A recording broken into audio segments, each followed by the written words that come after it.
Who's scoring big this NBA season? You are!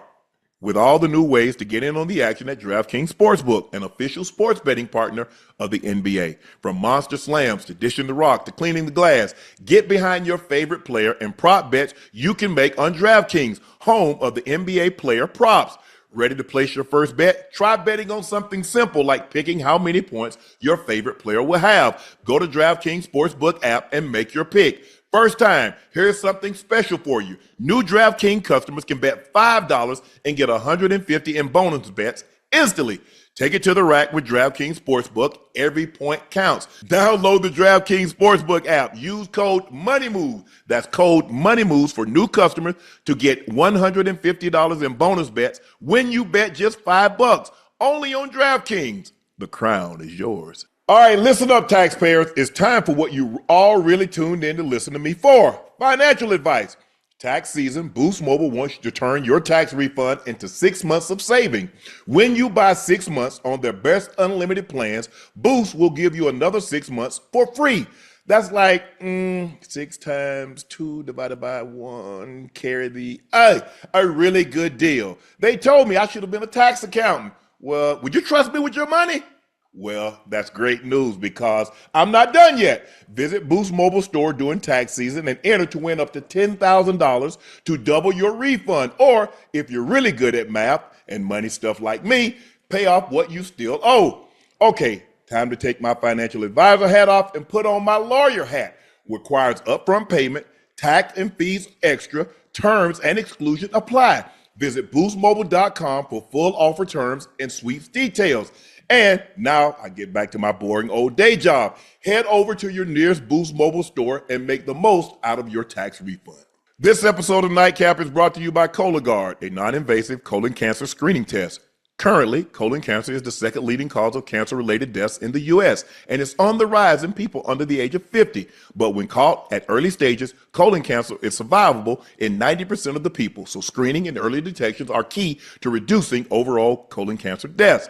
And a great one-of-a-kind way to feel more in control of your colon cancer screening is through the Cologuard test, a prescription-based test with none of the prep that's required for a colonoscopy. The Cologuard test is the only FDA-approved, non-invasive option that looks for both altered DNA and blood in your stool, which can indicate the presence of abnormal cells. This test offers convenience and ease of use, and the kit is delivered right to your door. Once you complete the kit, it is returned to the lab and results are available within 2 weeks. Plus, it's affordable. Most insured patients pay $0. And if you do need a colonoscopy, as a follow-up, most insurance plans cover that as well. So if you're 45 or older and at average risk, ask your healthcare provider about screening for colon cancer with the Cologuard test. You can request a Cologuard prescription today at Cologuard.com/podcast. The Cologuard test is intended to screen adults 45 and older at average risk for colorectal cancer. Do not use the Cologuard test if you've had adenomas, have inflammatory bowel disease, or certain hereditary syndromes, or personal or family history of colorectal cancer. The Cologuard test is not a replacement for colonoscopy in high-risk patients. Cologuard test performs in adults aged 45 to 49, it's estimated, and based on a large clinical study of patients 50 and older. False positives and false negatives can occur. Cologuard is available by prescription only. Spring is right around the corner, and you know what that means. More time to enjoy quality moments with your partner, whether it's a long walk in the park or a cozy evening at home. There's no better time to spark up that connection. Literally, introducing Rose Sparks, the 2-in-1 prescription treatment that helps you get stronger, harder erections faster. Rose Sparks dissolve right under your tongue and hit the bloodstream quicker, meaning you'll be ready to go in just 15 minutes on average. And with up to 36 hours of action, you've got more time to enjoy yourself round after round. With Rose Sparks, you get thicker, longer erections you want and the stamina that lasts longer, making it more fun for the both of you. It's all about being ready for play whenever the moment strikes. And the best part, Rose Sparks connect you with a medical provider 100% online. No awkward in-person visits. If you're approved, your treatment ships right to your door. If prescribed, new sexual health patients gets $15 off Sparks on a recurring plan. Connect with a provider at ro.co/nightcap to find if prescription Rose Sparks are right for you. That's ro.co/nightcap. Cleveland.co/nightcap for $15 off your first order. Compound drugs are permitted to be prescribed under federal law, but are not FDA approved and do not undergo FDA safety effectiveness or manufacturing reviews. For full safety info, go to ro.co/safety info.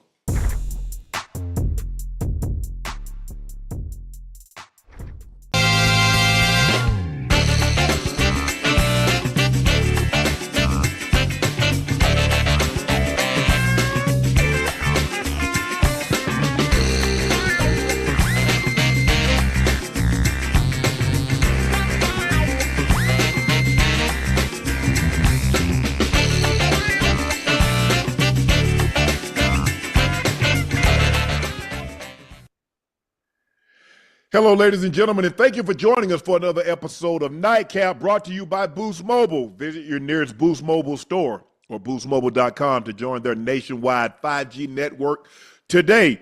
Thank you for joining us. Sorry we're late, had a little technical difficulties, but here we are. Y'all know me, I'm your favorite uncle, Shannon Sharpe, the guy in his Bahama Mama outfit in the DR from Liberty City. The Bengal Ring of Fame honoree, the Pro Bowler, that's Chad Ochocinco Johnson. Please make sure you hit that subscribe button. Please make sure you hit that like button and go subscribe to the Nightcap Podcast feed wherever you get your podcast from. Thank you for patiently waiting for us tonight and so many nights that you've stayed up late to be with us. We greatly appreciate your continued support. Go follow my media company on all of its platforms. That's Shay Media. And my clothing company, 84, with 84 being spelled out. I have on 84 original right here. Everything is restocked, and we just dropped our Super Bowl show shirt and hat. The link is pinned at the top of the chat. Supplies are limited, and remember, once they're gone, they're gone. There's a lot of NFL news to get to, and trust me, we're going to get to that. But let's talk about the NBA leading Cleveland Cavaliers, who won their 14th consecutive game on the road tonight. They beat the Milwaukee Bucks 112-100.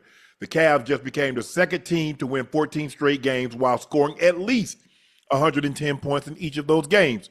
The only time that's ever happened, 1986, the Boston Celtics won the title.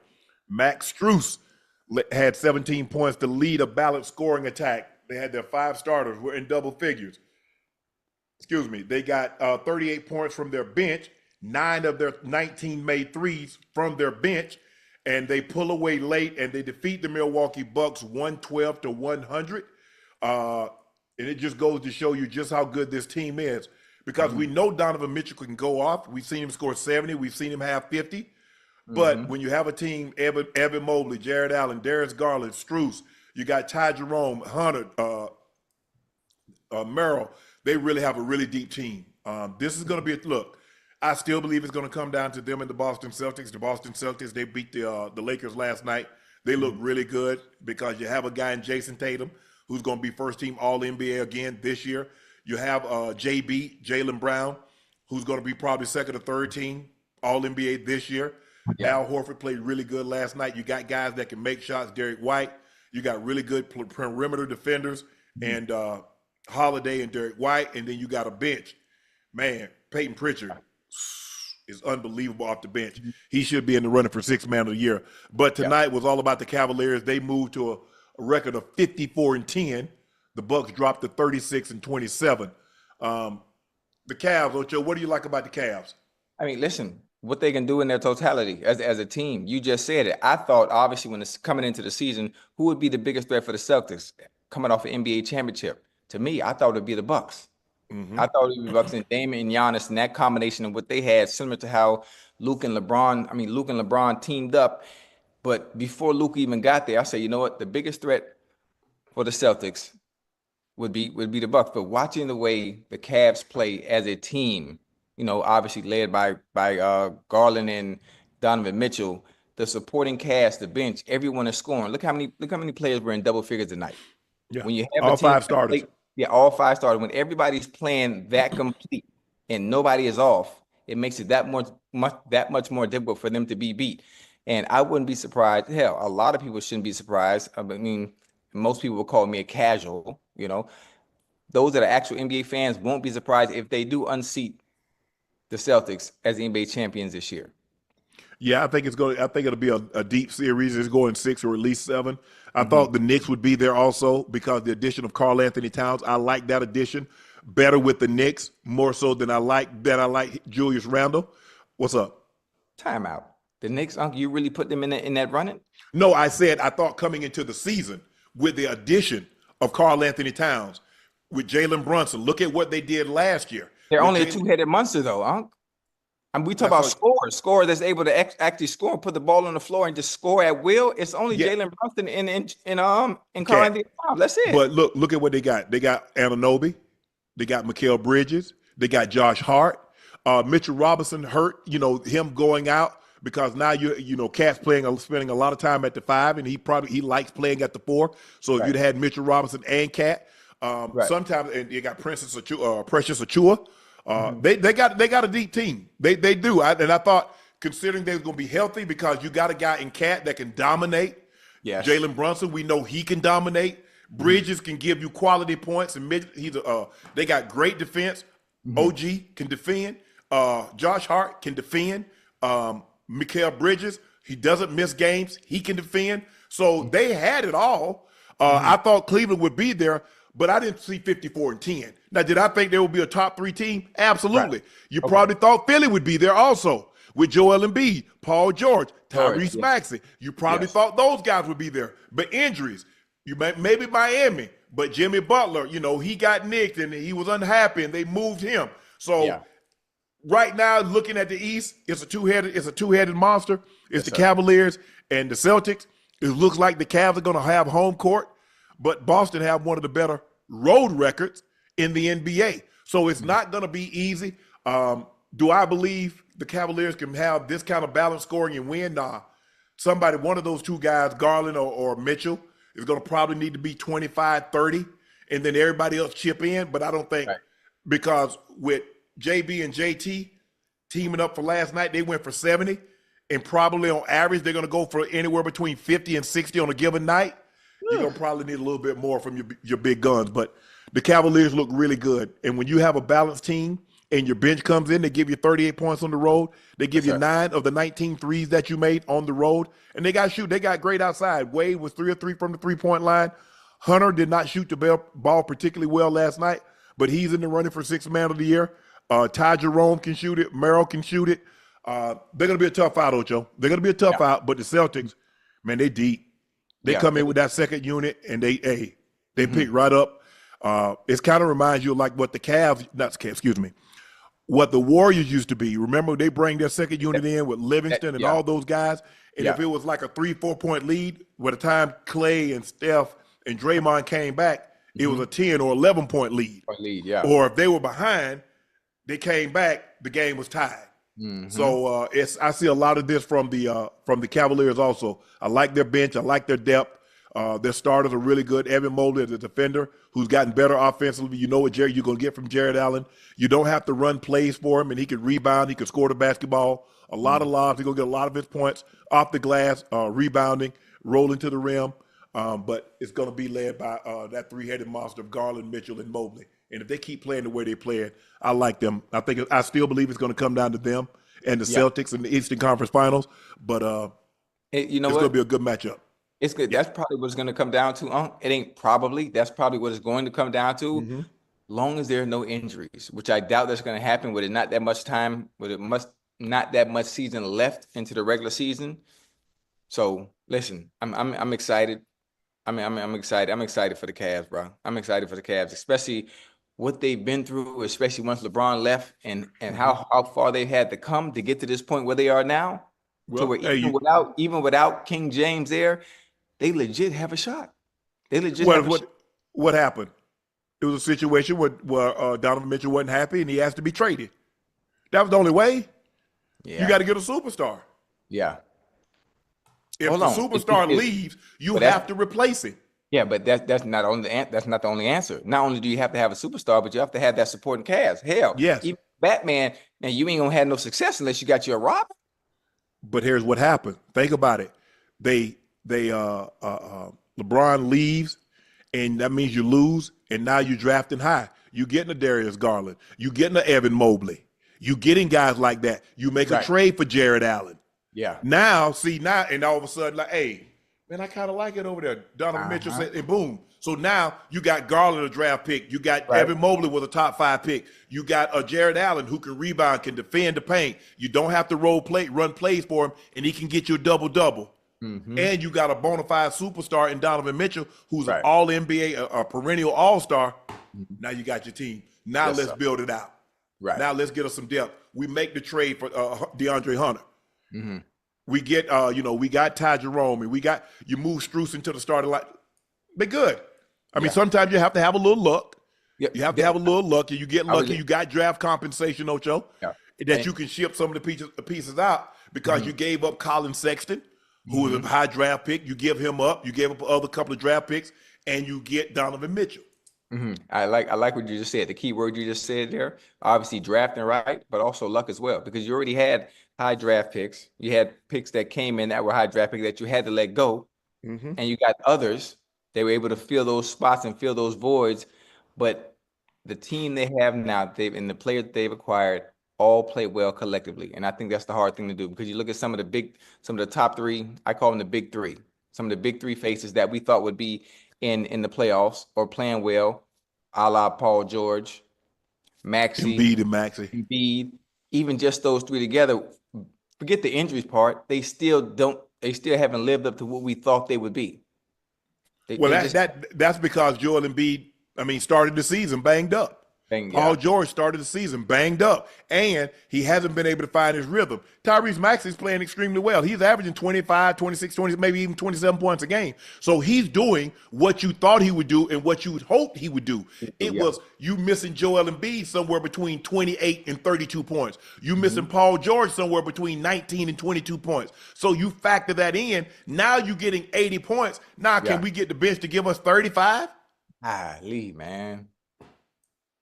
So when in a situation like that, probably something we should foreseen, considering Joel Embiid limped out of the season.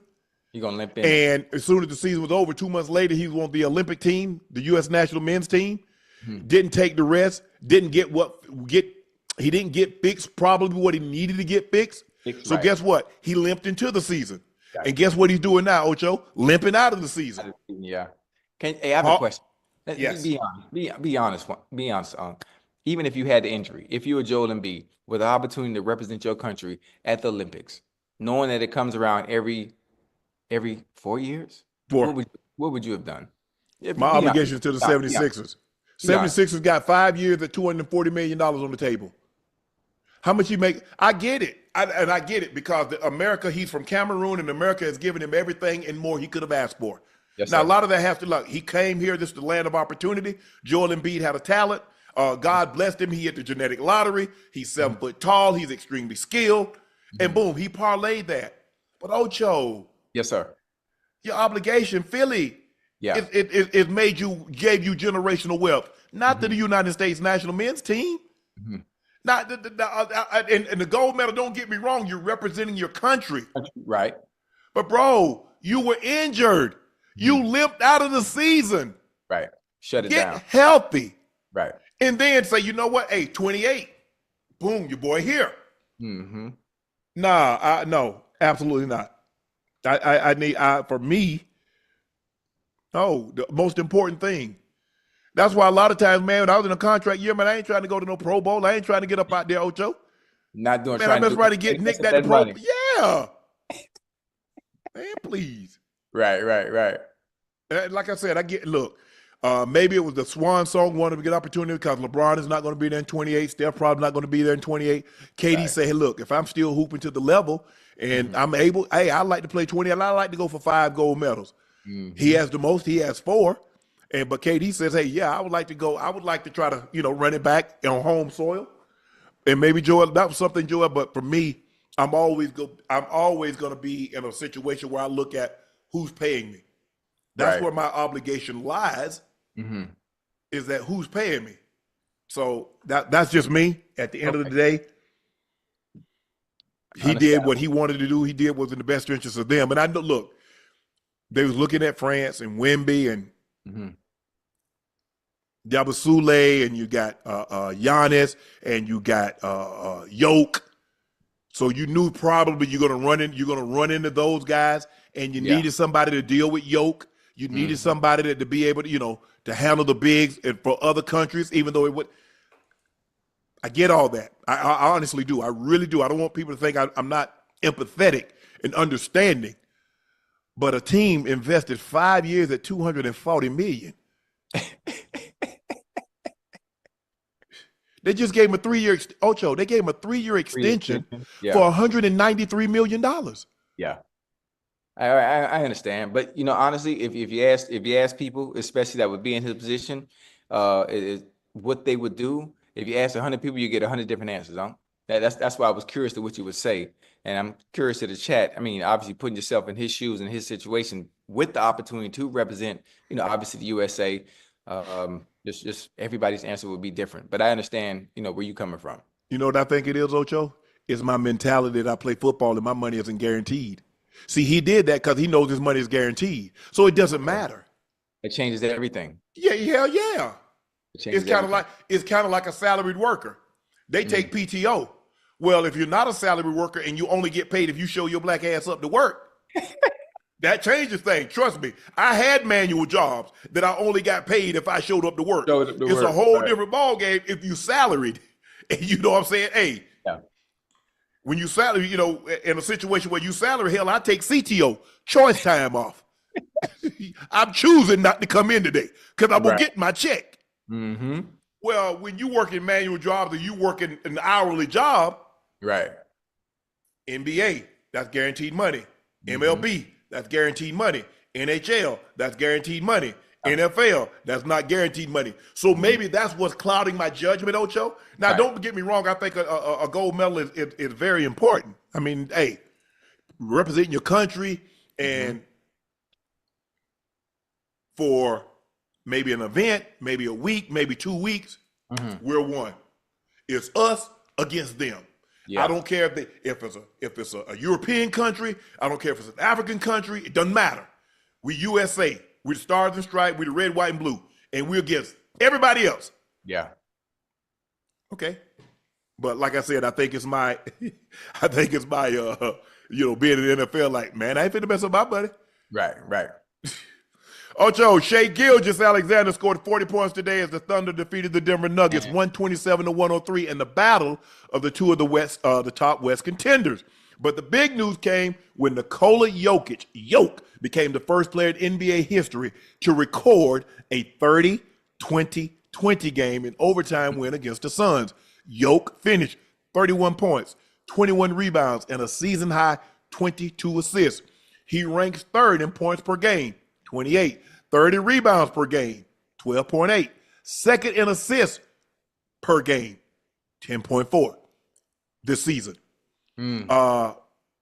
He's averaging more points and more assists than he did when he won the MVP in his 3 previous seasons.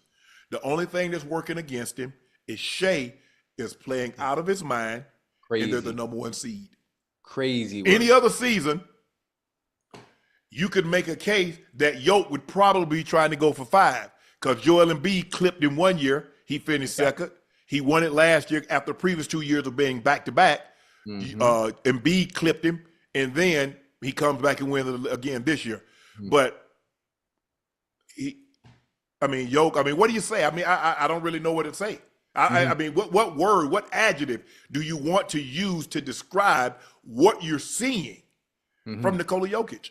Man, listen, the resume speaks for itself. The accolades, the MVPs, the numbers, the stats. You watch him play. I was going to throw a slight comparison out there to somebody who just got traded based on style of play and the way they move and how they have a very lethargic style of play. But I'm gonna let that go because he's very efficient at what he does. He's very, very, very good at what he does. He looks exhausted. He looks exhausted in that game though towards the end.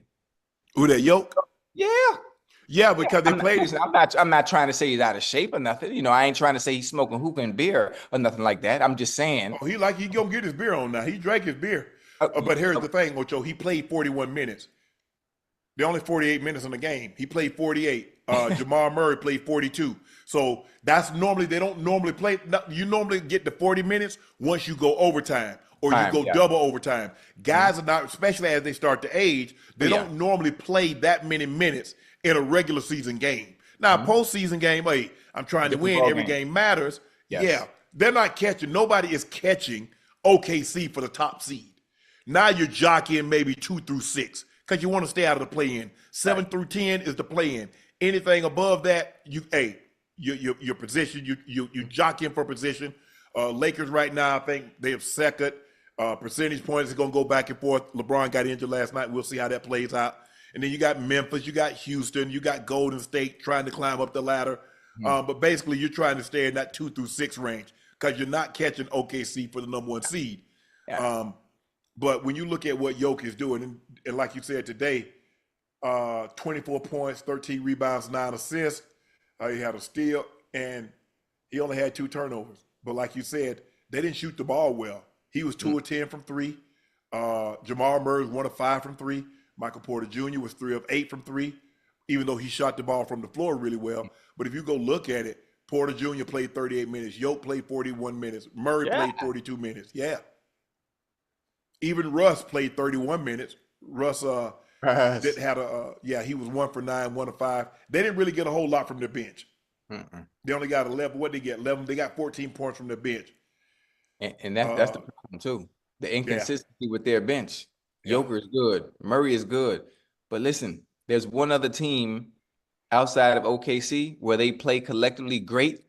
Even when the starters are out, everybody collectively is putting in the effort and putting in the work and getting the points. Hell, in the fourth quarter, man, they scored 41 damn points in the final quarter. Now, the only team that had the bench like that is efficient as soon as they come off when the starters aren't playing is the Cavs.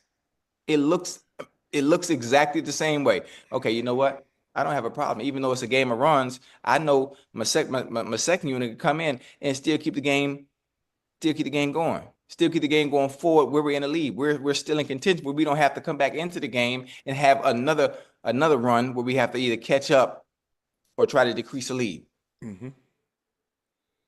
But Shai's been sensational. He's been all year. It's a 2-horse race. I was going to ask you that. MVP. It's 2-horse race. Yeah. Do you still have MVP? They dropped Giannis. Yeah, I'm being truthful. Everybody knows that they dropped Giannis. So, with that being said, has your thoughts on the MVP changed based on the way Joker's playing? Nah, Shai. It's still okay. Yeah, he's leading the league in scoring. His team is number 1. He has the most 20-point games, 30-point games, 40-point games, 50-point games. And I think everybody knows. Y'all know what I think about Yoke. He's been one of my favorite players since he got into the NBA. And you kind of figured out who he was because at first, Yusuf Nurkic, they was in the same draft. They took Nurkic and then they took him in the second round. With that being said, you could see they traded Nurk, and you could understand why. Now, I don't think they knew he would be this. I mean, you could see you see him in practice and you see him doing things. Right. I don't think they thought he would be this now. A 3-time MVP potentially. I'm going to be shocked if he doesn't win another MVP. Yeah. I'm going to be shocked. Now, stranger things have happened. LeBron James had 4 MVPs from by the age of 28. Yes, sir. And never won another one. So that's not to say it's guaranteed, but it's hard with the numbers that he's putting up for the voters going to know. Yeah. That's crazy. But this is Shai's 53 and 11 is their record. 54 and 10 is the Cavs record. So crazy. Who's going to have the best record in the NBA? LeBron is expected to miss 1 to 2 weeks with a groin strain. According to Shams, LeBron will wait for the groin injury to calm down over the next 24 hours and receive another evaluation. They probably, at that point in time, Ocho, once it happens, they're seeing how tender you are. Probably has a little inflammation in there. They're probably doing the strength test to see how much strength you have in the leg, trying to, don't let me push it down, okay? Don't let me pick it up, things of that nature. And so now probably that happened, Friday? That happened last night, Sunday. So probably tomorrow they'll get an MRI for the assess it and see where it is. You know how, based on this injury and extent, how much time will be missed, or should he shut it down and just wait and allow Luka to carry everything? What you think? Well, the thing is that he's going to try to get back. It's all going to be contingent on how serious the injury is. The last thing you want to do is come back too soon and tweak it. Now, that puts you, I think if he takes 2 weeks, Right. he's played, 57 games?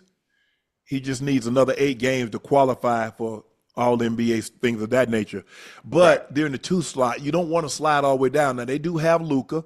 And that's the luxury of having 2 superstars that when one goes down, the other can pick up the slack. We know Luka can carry a load. Austin Reeves can help. It hurts that Rui is not there, but because I don't know where else they're going to get the production that they need from a third scoring option. Is Rui not there? Finney-Smith is inconsistent. Vanderbilt is more of a defender. I like Connect, but he leaves a lot to be desired on the defensive end. He gets lost in translation a lot. But and they were playing extremely well. Yes, and sir. This happens. Very unfortunate, but like you said, maybe this is something. This is why you trade for a Luka, a guy that you're gonna put the ball in his hands. He can control pace. He's gonna get to where he wants.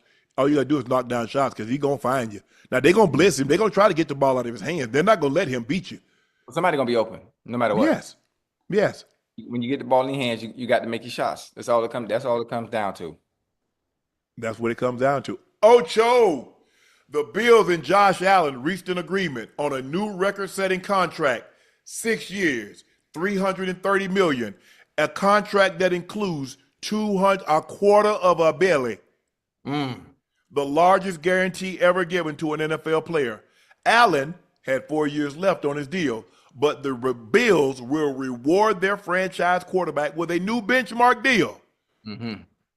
The last 100 days been pretty good for Jared Allen. On 11/29/24, he got engaged to Haley Stanfield. In 2/6/25, he won his very first NFL MVP. On 3/9/25, he agreed to the richest contract in NFL history. 6 years, $330 million. If I'm not mistaken, Ocho, he gets $100 million. No, that's what you call his contract. How much he got? He got $143 million. How much you get guaranteed? Fully get $250. I'm thinking about Myles Garrett. $250. So that passes the Deshaun's $230. Remember, Deshaun got $230 guaranteed. Basically, he got his whole contract guaranteed. Yeah. He got all but $80 million of his guaranteed. Yep. You notice something we talked about a few shows ago? Josh Allen. I keep saying Jared Allen. Josh Allen. Yeah. I remember we talked about some not too long ago when it comes to quarterbacks. Yes. Every time they get married, every time they get engaged, you know what else? Everything else they got going on falls in place. See, stuff's around them starting to blossom, huh, Ocho? It's I don't know if it's part of tradition, if it's something that they have in a clause, if it's part of some type of ceremony. Every single one of them that get married or gets engaged or that has a partner that is the face of a franchise, which Josh Allen is, and there's some other examples that you can probably say once I'm done talking that I can't think of right now off the top of my head. The Bradys, the Peyton Mannings, the Drew Breeses, the Matthew Stafford. I mean, I can keep going on and on. A common denominator is marriage. A woman. Seniors, just for some reason, it seems like everything else in life, once you do that part, everything else just falls right in line. Well, so what does that tell you and I need to do? Yeah, keeps you out the streets, keeps you from chasing, you home studying, you got a confidant, you got somebody that's there for you, that you can come home, you can vent to when things are not going well. They understand your situation, babe. Look, I'm trying to be one of the best, if not the best, to have ever played this game. I need as little distraction as possible. Now, there are going to be days I come home and I had a bad day at work, and I'm going to be able to bring that home to you, baby, and hopefully you'll understand. But, babe, you and I can never be in a situation where I take you to work. It can never get that bad. I'm going to need you to understand, baby. There are going to be games where I don't play well, and I'm going to be moody as hell. Baby, understand. Don't take it with anything but love. Don't take it with anything but love, babe. Because I do love you. But this is a very physically demanding, this is a very emotionally demanding, and this is a very psychologically demanding game. It is. It plays with your mental. Yeah. And baby, all I ask you to be patient with me. That's all. And look at the reward. Look at the reward with patience. Yeah. Unbelievable. But Most guaranteed money, Ocho. Let me get before you finish your thought. Most Go ahead. guaranteed money, Josh Allen, $250 million. Second most guaranteed money, Deshaun Watson, $230 million. Third most guaranteed money, Dak Prescott, $229.4. Joe Burrow, $219. Allen becomes the first player in NFL history to record at least 25 touchdown passes, 10 touchdown runs with fewer than 10 interceptions in a single season. He finished the season 28 passing touchdowns, 12 rushing touchdowns, 6 interceptions. In recent days, the Bills, Josh Allen, 6 years, $330. Gregory Rousseau, 4 years, $80 million. Terrell Bernard, 4 years, $50 million. Khalid Shakir, 4 years, $53 million. So you see what they're doing. They're rewarding the players that they drafted, keep it together. Because if you go outside, you see to get a Myles Garrett, you see what you had to play? Oh yeah. You got to put two of that 180. You got to put two of that together. If you go get a linebacker, you see what you're gonna have to pay? You go get a wide receiver. You see what you're gonna have to pay? What you call him just got Davante just got 2 years at $52 million. Shakir got 4 years at 53. So if I can keep my players and I can get them, but you see, Ocho, you see quarterback? Josh Allen had 4 years on his deal. Yeah. They make that go all the way to they made play all the way damn near to the end of his contract. Hey, Chase. They understand. They know you know who you can play with and you know who you can't. But Harry, what happened? You know what now? You see what happened. Now the GM for the your Bengals said at the combine, Jamar Chase is going to be the highest paid non-quarterback. Now I don't know if he noticed the past 2 days. What two non-quarterbacks got. Now, I told you Chase was going for north of 40 because that's just what Myles Garrett just received. Now we're gonna talk. Let's go ahead and talk about Myles Garrett. No, we talk about DK. We're gonna talk about DK first. DK Metcalf was traded for a second rounder to the Pittsburgh Steelers. The teams are flipping picks in the 6th round and 7th round as well. In 2025, he was set to be in his final year of his contract, but DK is signing a new 5-year, $150 million contract, making the deal the largest in franchise history in terms of new money. Steelers wide receivers now, George Pickens, Calvin Austin III, DK Metcalf finished in the top 10 among 138 qualified players in yards per reception in 2024. Alec Pierce was number 1 at over 22 yards. Jamison Williams, over 17 yards. Rashad Bateman at about 17 yards. A.J. Brown was 16 yards. Calvin Ridley, 16 yards. Pickens was 15.3, and DK was 15, and Calvin Austin was 15.2. So they got 3 guys that are big play potential. Yeah, absolutely. Absolutely. And listen, this is what I like. Brother Arthur Smith, you ain't got to do much. Sometimes you get players on your team that make your job a lot easier as offensive coordinator. Who throwing the ball, me or you? Man, listen, we talk about DK, Pickens, together as a duo. I don't care if the Sisters of the North were at quarterback for the Steelers. You get them boys. Who throwing the ball, me or you? But you ain't hear what I said. It could have been one of the Sisters of the North, one of the nuns. You got George Pickens, and you got DK Metcalf. As an offensive coordinator, it's not hard. You don't have to make things complicated. Understand your skill sets and the receiver that you have and put them in position to make plays. Okay, if it wasn't that hard, why was George Pickens always upset? Oh, because they didn't know how to get involved. Well, you said it don't matter. Oh, no, I'm telling you how easy it is for me as a receiver. Now, they ain't got nothing to do with what they got. They got an offense. They got to have an offense. But even you had trouble getting the ball sometimes, didn't it? Me? Oh, yeah. Hey, let me tell you something. Hey, Unc, I know you had them games like that. Them games you're going to play, and the defensive coordinator saying, you know what? I don't come hella high water. You're not finna beat us. Hey, he not beat me.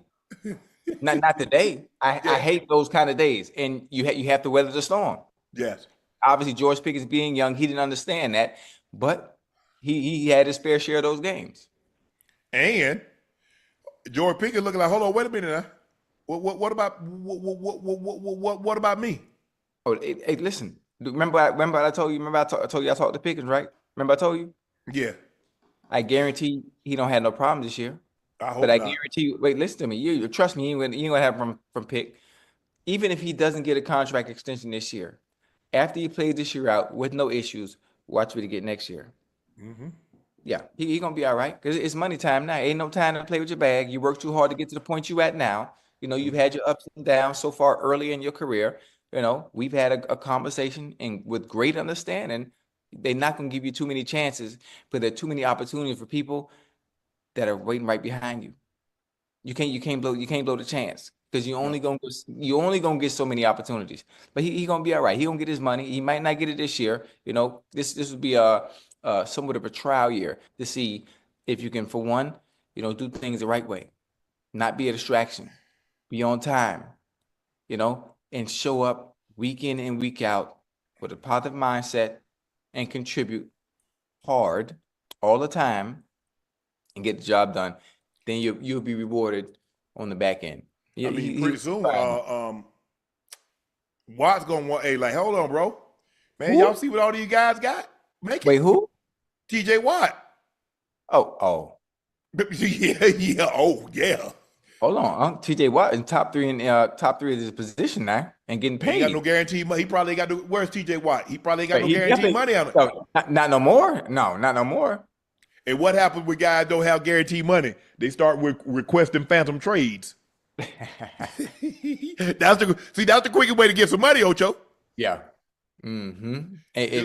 I'm leaving. Okay, babe, I'm gonna do right. Yeah, it worked. It worked for Myles Garrett, didn't it? Yeah. But I think he meant that though. He meant that. He was dead serious. He was dead serious. Let me ask you a question. If he got traded, do you think another team wouldn't have given him that money? They would have paid. They would have paid double. No, I mean, no disrespect. They would have paid. They would have overpaid. They gave exactly what he got in Cleveland. They would have gave him that on a winning team. Oh yeah. But Myles Garrett didn't have any more guaranteed money on that. The Steelers significantly upgraded their wide receiver room, but still don't have a quarterback under contract for 2025. Both Justin Fields and Russell Wilson are slated to be free agents when the new league year opens on Wednesday afternoon. Ocho, you're the Steelers. Are you going out? Aaron Rodgers is available. Maybe Kirk Cousins is available. Or do you you're not bringing both of these guys back. It's going to be one or the other, or are you going outside of the building to find you a quarterback? You know what? I'm not sure. I'm not sure what's going on over there in Pittsburgh. Thinking about Mike Tomlin, obviously making Russell Wilson the starter once he got back from being injured. Knowing them, I would think they would want another veteran presence. I would say bringing a Kirk Cousins, maybe an Aaron Rodgers. I mean, Aaron Rodgers would fit well. And I think maybe Justin Fields comes back because he's younger. They allow Russell Wilson, who can be a leader of men on another team and be a starter on another team, who probably will get that chance to be a starter against somewhere else. I'm not sure where. What is Seattle going to do? I'm thinking about Russell Wilson making a reunion back in Seattle despite Pete Carroll not being there because Geno Smith is gone. You don't like it? No, I don't see that happening. Maybe Sam Darnold is going to be available. It's looking, I mean, from what I'm reading and hearing and seeing, it seems less and less likely he's going back to Minnesota. He's going to be available. Now that Matthew Stafford has found a home, he's back with the Rams. The Jets need a quarterback. Seattle need a quarterback. Pittsburgh needs a quarterback. Hold on. Sam Darnold just coming. Let's and I mean no disrespect on Sam Darnold is coming off an offense with Justin Jefferson, Addison, Hawkinson. So we have to be careful, buyer beware. You know, we saw him without those type of receivers and what happened in New York, in Carolina. And you see a resurgence in production when he goes to a team where its supporting cast is elite. Now, teams that are vying for Sam Darnold, what do you have to supporting cast before you go and pay him all this money? Yeah, I definitely think you need a supporting cast, and you need somebody. Kevin O'Connell is one of the better offensive play callers in all of football. Yes. Is Pittsburgh an option? The kind of money that he's going to command, and you just gave a receiver 33, basically average 33 million a year, Ocho. George Pickens, basically, if you don't sign him, I mean, they could franchise him, but that number is probably going to be what it's going to be. You got TJ, he's going to probably want something after the year because, he gets double-digit sacks every year. Every year, And it's better to pay early than to pay late. Because you see what the Cowboys did by waiting to pay Micah? Playing Two around. guys. Now, he said he don't want to be the highest paid, but it's going to be interesting to see. It's hard. It's hard to make $30 million a year and get the kind of guaranteed money that Myles Garrett got. Nicole Lynn, congratulations. She did an unbelievable job. I met her at the UFC fight. If I'm not mistaken, I think she's Jalen Hurts' agent too, right? Nicole Lynn, black superwoman. Congratulations. It's always great when we do great things. Me in Pittsburgh, I don't think he's an option. I don't think Sam Darnold is an option. He's gonna want 30. He's gonna want 30 million. He's gonna probably want 35, 40. Okay, 35, 30 quarterback, $33 million receiver. They probably need to invest in some offensive line. Yeah, because I think Najee Harris. I don't see him coming back. They didn't pick up his final. They didn't pick up his 5th year option. That's rude. But that's what I'm just thinking. I'm trying to figure out the quarterback for Pittsburgh. Russell and Fields have familiarity with Arthur Smith in that offense. Cousins, but Cousins got guaranteed money. He got another $40 million guaranteed this year. Jesus, and he lacks mobility. And Myles Garrett can chase your ass down. You need some mobile quarterbacks that can move, especially in today's game. The game has evolved. The position itself at quarterback has evolved. Sometimes you do have some quarterbacks that are just strictly pocket passes, but most of the quarterbacks, if you look at the landscape of the league, everybody is a dual threat. They can play off script. If you call the play as offensive coordinator and you go through progression and it's not there, you have a lot of quarterbacks now that can make things happen with their legs and extend plays. It's needed, in today's game, unless you are elite. Unless you are elite, from the upper body up, when it comes to what you're able to do as far as processing, and you have an arm. Yeah, it's hard, Ocho. Ocho, when you look at the last 3 quarterbacks that were just mainly stationary. Drew Brees, Peyton Manning, and Tom Brady. In 12, yeah. All 3 of those guys had the all-time passing yardage mark. All 3 possessed at one point in time the most touchdown passes. Yes, sir. I think Drew did catch. Did Drew catch? I think he did pass Peyton. And then Brady broke his record, right? I think it's something like that. But you look at what 60,000+ and 70,000 yards and 500 touchdowns and 600 touchdowns. That's crazy. Now the game is so athletic; it's hard for those guys to just be stationary targets, even with the process, because they'll get you, man. Them guys are good. Those time. D linemen are good. D linemen now running 4.7, 4.6s. Yeah. Where before, you got a D lineman, he ran 4.9, boy, he was hell. Now you got a D lineman running 4.9, you're like, bro, what's the problem? You got bricks in your pocket? I need to know. Brady has the record at 649. Drew Brees broke Peyton Manning's record of 539 with 571. Tom broke Drew's record with 649. Oh, that's crazy. And if those guys basically did really nothing with their legs, everything was from waist up. That's it. Basically, everything was from the neck up, because none of those guys had Mahomes' arm. No. Marino's arm, Elway's arm. No, everything, all these guys that I mentioned probably couldn't break a window with a brick. But very, very accurate. Pick your ass apart. Every time. Hey, like a surgeon. Yeah. Like a surgeon. They will go to work. Carving you up like a Thanksgiving bird, Ocho. Just nice and diced. But that's interesting. Now, look, the Steelers said, man, enough of this.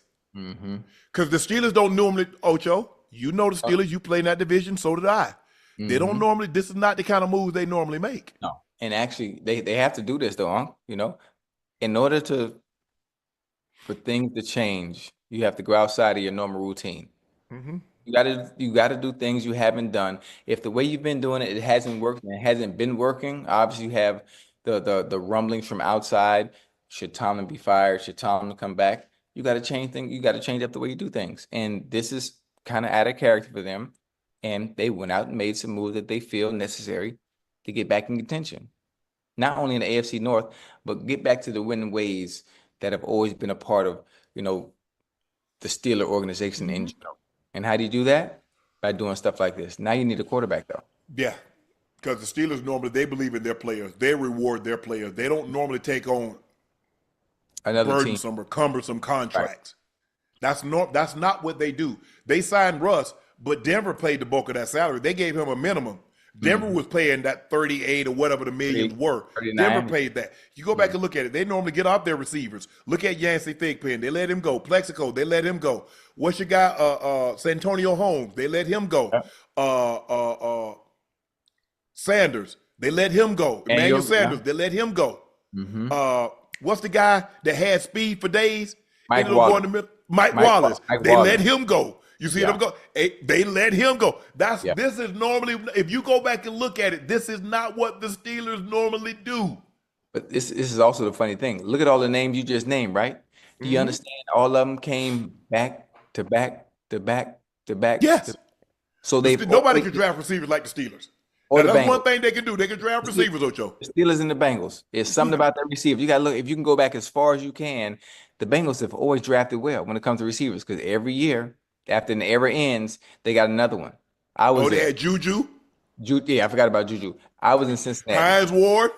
Hines retired, but I'm saying all the other guys that we mentioned, Ocho, they left. Yeah.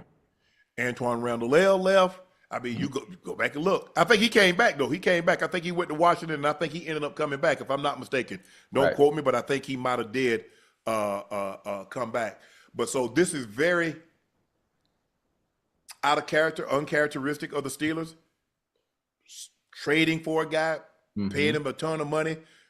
Steelers normally, they play their own. They don't normally pay someone else. But congratulations, DK. Going on, he wanted he went talk. They talked about a contract. He wanted a contract extension. They didn't. They wasn't talking right. They wasn't talking right. Man, listen, the Seahawks blew up everything. I don't know what they doing over there. They got something. I don't know what they got up under their sleeve. I don't know if they're going to the draft or they know something that some acquisition they're gonna get in the off season. Are they talking to somebody? I mean, DK gone. You let the preacher and Tyler Lockett go. You let Geno Smith go down to Las Vegas. I mean, well, let's get into that right now then, Ocho. The Raiders have traded for Geno Smith, reuniting him with Pete Carroll. The Vegas Raiders, Las Vegas gave up a 2025 third-round pick, 92 overall, for Smith. The deal ends his 6-year stint in Seattle, where he revived his career and became a 2-time Pro Bowl selection. Smith has 1 year left on his contract at $31 million. The Raiders are taking on all $31 million of that.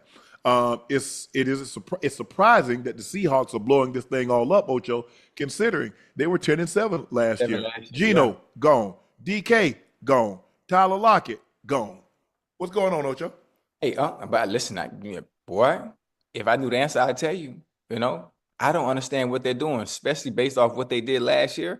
They went 10-7, but I'm assuming front office, GM, ownership, they have a feeling that they can find better production elsewhere, but I don't understand how. You have to have a veteran presence for one. You got to have a superstar. I know obviously it's a team game. It's not like basketball where you have a Luka and you have a LeBron James, but for one, you need a quarterback. You're not getting nothing done without that. So the only person left right now is Jackson Smith, JS. I'm gonna just say JSN because I stay Jackson Smith and Jigba. Yeah, I stay butchering young bull name. And so you got JSN. I know he's sitting there like that Fresh Prince meme where Will Smith just sitting in the middle of the house and the house is empty. Yeah. That's it. Who gonna throw me the ball? Man, listen, and that's the most important part, especially if you're serious about winning. If you're serious about winning, especially coming off a 10-7 season. So listen, heads might roll. Well, this was this was a methodical process. This happened in 2013 Wait, to who? when Seattle didn't give that ball to beast mode. Oh, That ended Seattle because they started dismantling Ocho piece by piece. Cam leaves, Averill leaves, Bennett leaves. Every piece, Sherm leaves, Earl leaves. early, yeah. Boom. There's no more Legion of Boom. That was Now their those idea. receivers, they start to what was the one that what 89? What's his name? Doug Baldwin. Doug Baldwin. Oh, he had some Boom. nice. Wow. He starts to lead. Boom, boom. And you see Ocho systematically. Beast mode, gone. Russ, gone. Piece by piece.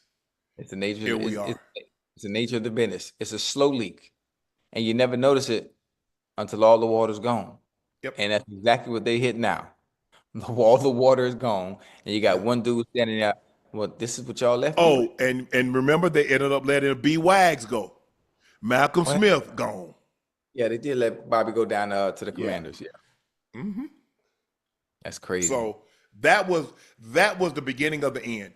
I used to have a podcast called Miles and Off, and I'll never forget it, Ocho. I said it that was a Sunday. I said they'll never be the same. I said it's over. Never gonna be the same. You were right. They're not gonna believe. They're not gonna believe. They're not gonna believe. They're not gonna trust Pete anymore. And Pete and them had a tendency. They threw the ball damn near 100% of the time. In that situation with 3 receivers on the field, they didn't break tendency.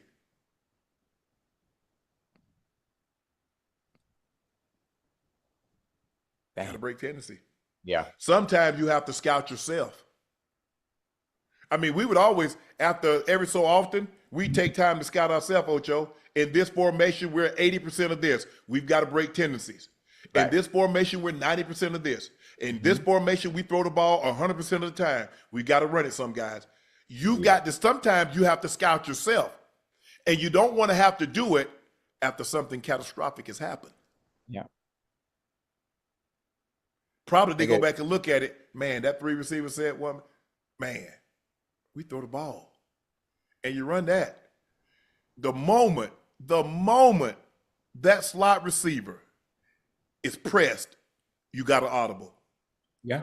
I mean, listen. Because he's not going to be able to push up field to make the corner, the outside guy bubble. He has to make him bubble. If he don't make him bubble, Ocho, he has a straight line. And you're going to beat your guy to the ball. Every time. Once you saw, because normally you see, because when you get a formation like that, one guy needs to be off and one guy needs to be pressed to make sure you don't get picked. Right. That's why if you notice, a lot of times they're like, hey, one of us got to press. One of us play off so we don't get picked. Well, if you go back and look, Butler was off. Brandon Browner was in the slot. He pressed. Yeah. I would have came up off of that so fast and understanding what was Brandon Browner's strength. Being right up there. Being right up there. He gonna hold. Yeah. Ocho, first of all, you already in a tight alignment. Where are you going to go? Run into the tackle? He knows that you got to push up. Yep. Because how many times you think he saw that when he was in Seattle? Come on now. So now, slot has press. He doesn't get off. Butler. Right there. Doesn't have to bubble. Everything went well because Ocho, more times than not, the guys ain't catching that ball. Ocho, that's point blank. Think about it. Think about how close that was. Because they're on the 1. So let's just say, and Russell take a 3-step drop. So that's only 6 yards. And Russell is firing the ball. He's coming this way, and the ball's coming that way, and he catches it.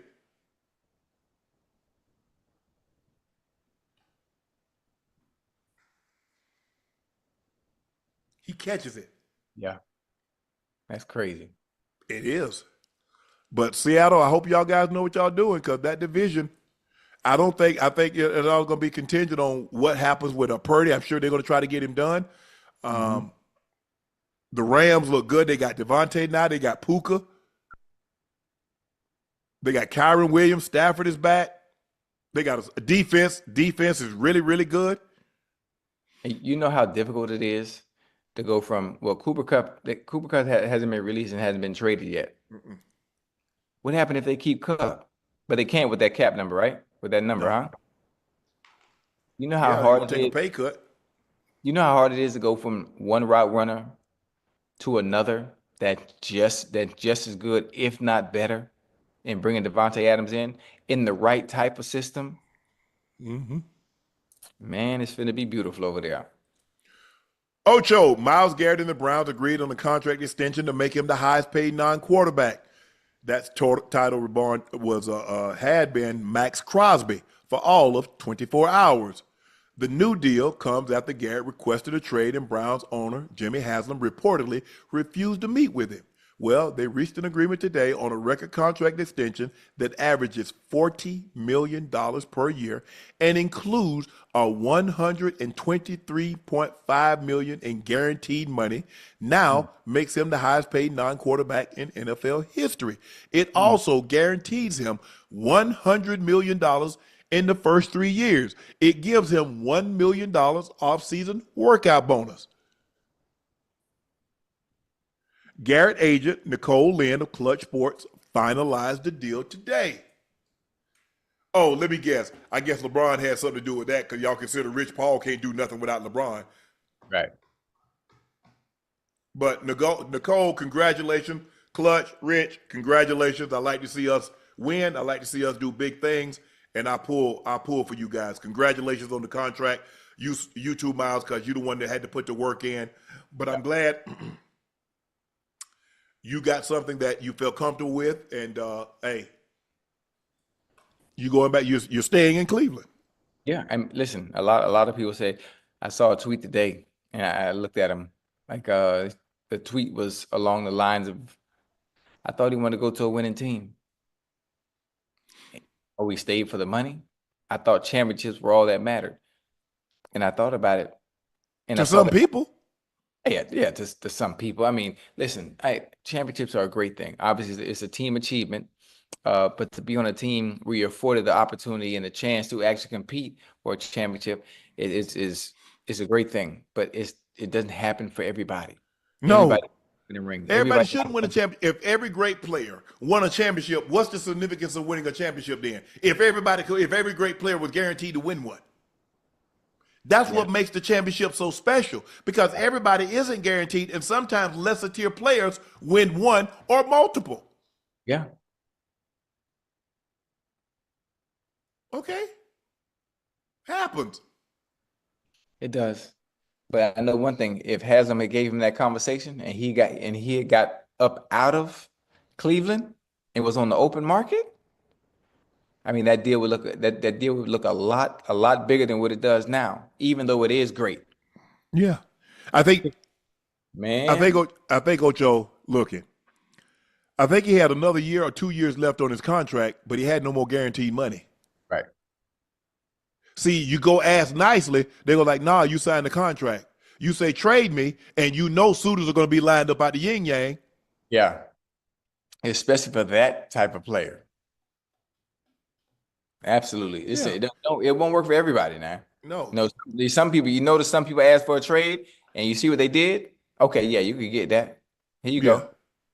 And people like, and I know people like, well, he said this and that. Bro, everybody gonna be Tom Brady. Take less money, and then Tom Brady making more now than he did when he played football per year. Now, what other player you think is gonna be able to get a job like that, making damn near $40 million a year for the next 10 years? Or get a Tony Romo deal, making $17 million, or Troy Aikman making $19 million. Guys, you have to understand, everybody is not in a position to turn down boatloads of money in the hopes of winning a championship. There is no guarantee that even if you take less money or you go somewhere else, you're going to win. Yeah. I ain't got no problem. Yeah, I know what he said. I heard what he said. I was listening to it. But it is what it is. Everybody's not going to be fortunate enough to win a championship. everybody's not going to be fortunate enough that when their career's up, Ocho, to go get a job to make this much, if not more money than they did when they were playing. Mm-hmm. $100 million over the next 3 years. How old is Myles Garrett? 29? 28, 29? Young 29. boy, he not even 30 yet? Yeah. Come on, bro. Man, please. What y'all talking about? Hey, I don't know what they talk about either. Money talk, cash screams. I don't know where y'all from, but $100 million, Garrett, you gonna get $100 million the next 3 years. $100 million.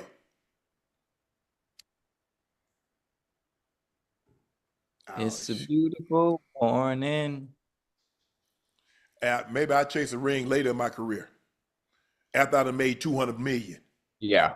Now you talking. Now I can sacrifice a little bit of money in hopes of going to a team that's close and maybe they need a 34-year-old pass rusher, a la Von Miller. Turns into a hired gun. But nah, no team may have been hit harder today than the Bengals. Myles Garrett, $40 million per year extension reset to both pass rushing market and the benchmark for the highest paid non-quarterback. You see what happens, Ocho? Yeah. See, if you did this early, if you did something with Trey Hendrickson early, you ain't got to worry about it. If you did something with Chase had 1,700 yards and 17 touchdowns. No receiving history has ever had that many pass receiving yards and that many touchdowns. Mm-hmm.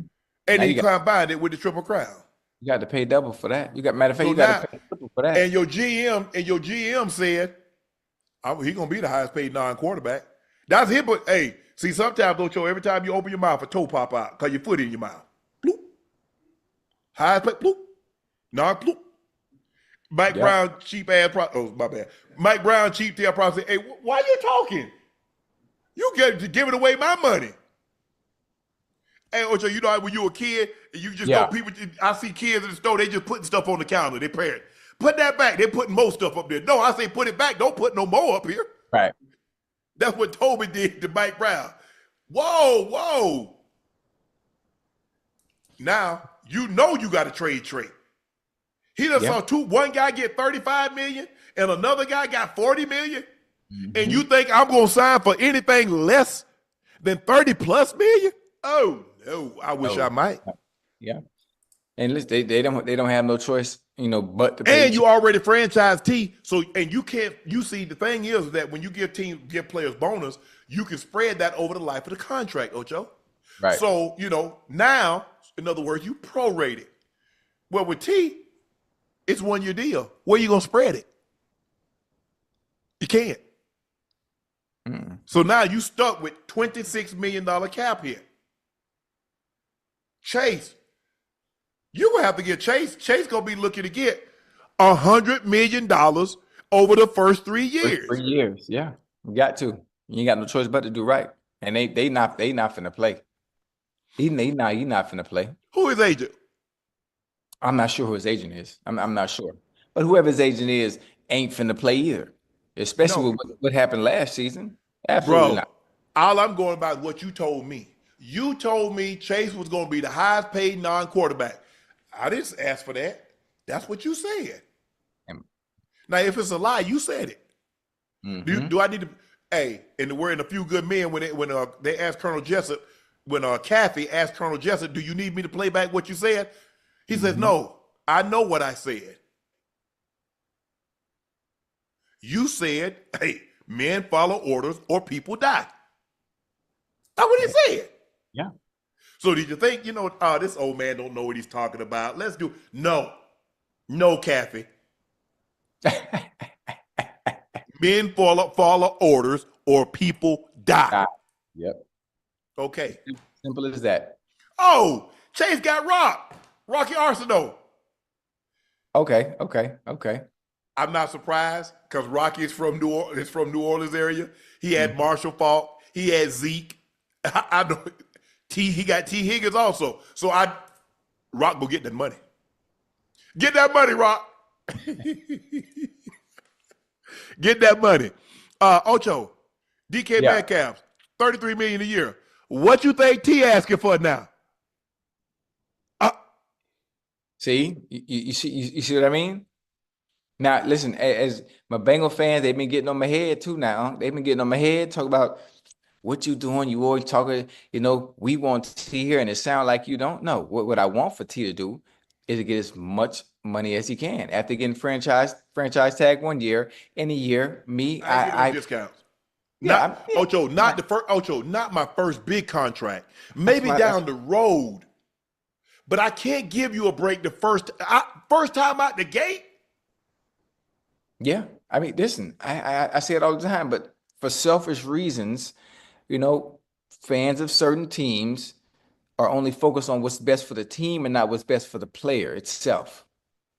That's the mindset. As much as I love my Bengals, from orange to the black, from the who to the they, I just want the individual because I understand what it took to get where he is.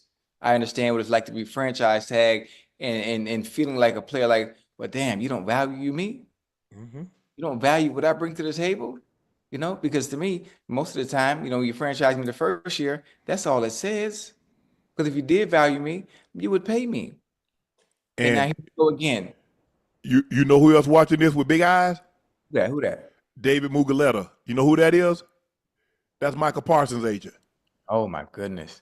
Hey, Micah deal finna be You see what happens when you wait till the umpteenth hour, Ocho? You did that with Dak. You had to pay him $60 million. You did it with CD. You had to give him $34 million. Now, Micah Parsons, he says now we're gonna put to the test what he said, if it's true or not, about not wanting to be the highest paid defensive player. We're gonna put that to the test. Because guess what, Ocho? We've seen Myles Garrett get 2 contracts. Right. Both of them made him the highest paid at the time. Now he was eventually surpassed, but for twice, Michael says, "Hey, I would like to have just one of those on my resume." Right. Oh, he gonna get it. It's gonna be a lot of it too. It's going to be a lot of it. Oh, yeah, and rightfully so. But the Bengals did this to themselves, Ocho. Yeah. By franchising T. Mm-hmm. And see, that's what happens. Now DK gets this. T say, bro, y'all think y'all about to give me less than $30 million? Really? I mean, is that what y'all thinking? Shay says, hey, y'all see what Miles got? Mm-hmm. I'm gonna need $5 more million. I'm gonna need 105 guaranteed. The first, yeah, 35. I need 35. So basically, I need 35. I need that fully guaranteed. The first 3 years, I need 105 million. Yeah, I need that fully guaranteed. I'm gonna need 130. I'm gonna need 130 guaranteed, but I'm gonna need 105 of that fully guaranteed. So no matter what, come hell or high water, right? I'll be in a rowboat, but I know I got 105 million coming. What you gonna be in? A rowboat. Bad, please. Oh, that's funny. Hey, I'm happy for all these dudes, man. Yeah, I'm happy for all these dudes. All the work they put in. On the outside, the people, the fans, the people in the chat, that watch the game. You're fans of certain teams. You only get to see the finished product. You get to see the finished product on Sundays. You don't understand what goes into it. What goes into it to get to this point to where they're making this kind of money. You just see the finished product on Sundays. Them catching them catching passes, them getting sacks, or them throwing touchdowns. Like, I understand the work that goes into it, which is why I get so happy every time somebody gets that bag like that. Which is why that's why I'm an advocate. Even though I'm a Bengal fan, for T getting as much as he can, where I feel he can get more elsewhere based on what he's done for us and what he can do for another team if given the chance to maximize his potential and his earnings on his first deal. That's all I'm saying. I would love for it to be in Cincinnati, but I just understand how much Burrow and Chase are going to eat up most of the money. And, T, what we supposed to just give T what's left over? That ain't right. No. Even as a Bengal fan, that's not right for him, And like Unc said, just because you take less doesn't guarantee anything. It doesn't. Nope. It doesn't. Hey, Hey, Ocho, you know how you say, don't tell nobody what you got. Man, they just paid me this. I'm telling. I ain't lying, I'm telling. Show lives, I'm telling. Yeah. Hey, there's a reason they put it out there now. They stop. I don't know, Ocho. Did they still pass that sheet around where you see what everybody on your team make, and then everybody that play your position around the league, what they make? Did they still do that when you was playing? Yeah, absolutely. Hey, get you swole, Ocho. You be on like, oh, whoa, you making that much money? Yeah. Oh yeah. I know. Hey, I know you walk up to the window with a ski mask. You stealing? Down. Ocho, man, you know me, Ocho. Hey. Hey, there's some. You look at some names on there, and you look at that. You look at the number amount next to the name. Yeah. But now you know he's stealing. Come on now. Man, I'd be like, oh, bro, you know you can't have no pistol on no NFL property. You had to have a gun. I know you hijacking these people. Uh-huh. Come on, ain't no way you show your face up there that pay window and you play it like this here and you making all this money. Boy, please. Man, hey, funny. That sheet had people, hey, Chad, I'm telling you, that sheet had people hot. And then you look around the league and see what them jokers making. I'm like, oh, no. Oh, hell no. Crazy work. Oh, yeah. Ooh. Crazy work. Mm-mm. Yeah, but I'm excited for these dudes, man. And it's not over. It's not over. It's just started. It's just getting started. I tell people, I said, look, guys in the 70s was mad at the people in the 80s. The 80s were people mad at the people in the 90s. The 90s was mad. It is what it is, bro. I mean, you think about it. Look what Kellen and Ozzy and Christensen and all those guys that came before me made. And look at what I made. And then the guys coming around now, guys making 17, 18. I'm like, whoa, damn. Bro, get your paper. I ain't gonna be, hey, I played in the era, I made good money. Took care of it too. It ain't how much you make, it's how much you keep. I kept a little bit of mine. Didn't make a whole lot, but I kept a lot of it. But man, I can't, I ain't mad at these guys here. I ain't gonna, hey, all I'm saying is like, but what it did do, Ocho, even though I was a rookie and I saw that list, I was like, oh, if he can make that, if he can make 400,000, I know damn well I can make 400, 500. Motivating. Yes, that's what it did for me. I wasn't hating. I was like, I'm better than you right now. Right now. I mean, I watched these tight ends. I think like my second year, Ocho, I made $73,000. No, I made $73,000. And I'm looking at these tight ends. And I said, boy, you good and terrible. I said, I hate to tell you, but you really a one drop pass away from being at home, working in a warehouse. Yeah. Hey, look how God worked. You went from making 73,000 a year to making 70,000 paid twice. Yeah. Come on now. Hey, you probably make 73,000 a day, man. When? Come on, big man. Huh?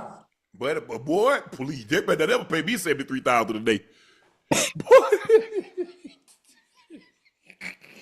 Badly. Hey, I'm a act a plum 73,000 a day. How much is that? How much is that a month, Ash? 73,000 a day. They pay me 73,000 a day.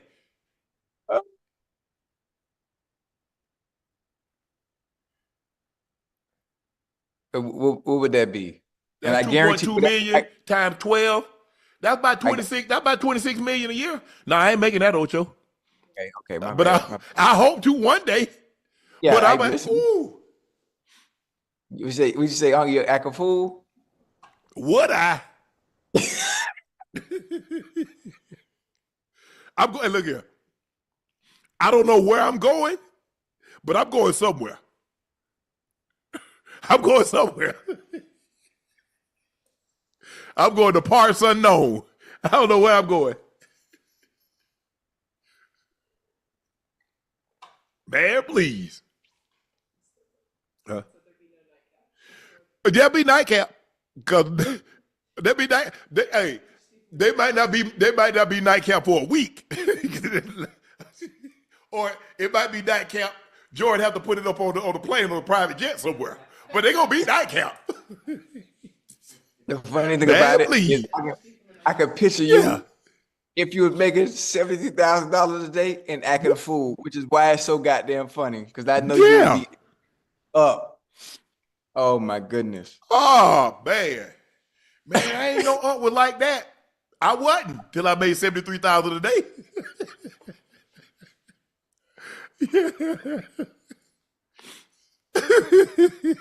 How was it? Man, please. Hell no. Okay. That was a good one. That was a good one. Ocho, Sauce Garner has a question for you. Can somebody educate me on why the cornerback market is significantly lower than a D and a wide receiver? Highest paid pass rusher, $40 million. And highest paid pass rushers in the NFL. Myles Garrett makes $40 million, Max Crosby $35.5, Nick Bosa.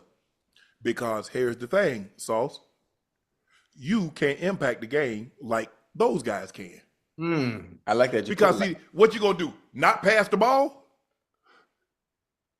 If you don't pass the ball, yeah, you're right. You could somewhat neutralize what Max Crosby and the other guy do. I can just stay away from you. I ain't got to throw to you. Right. I mean, guys do attack you.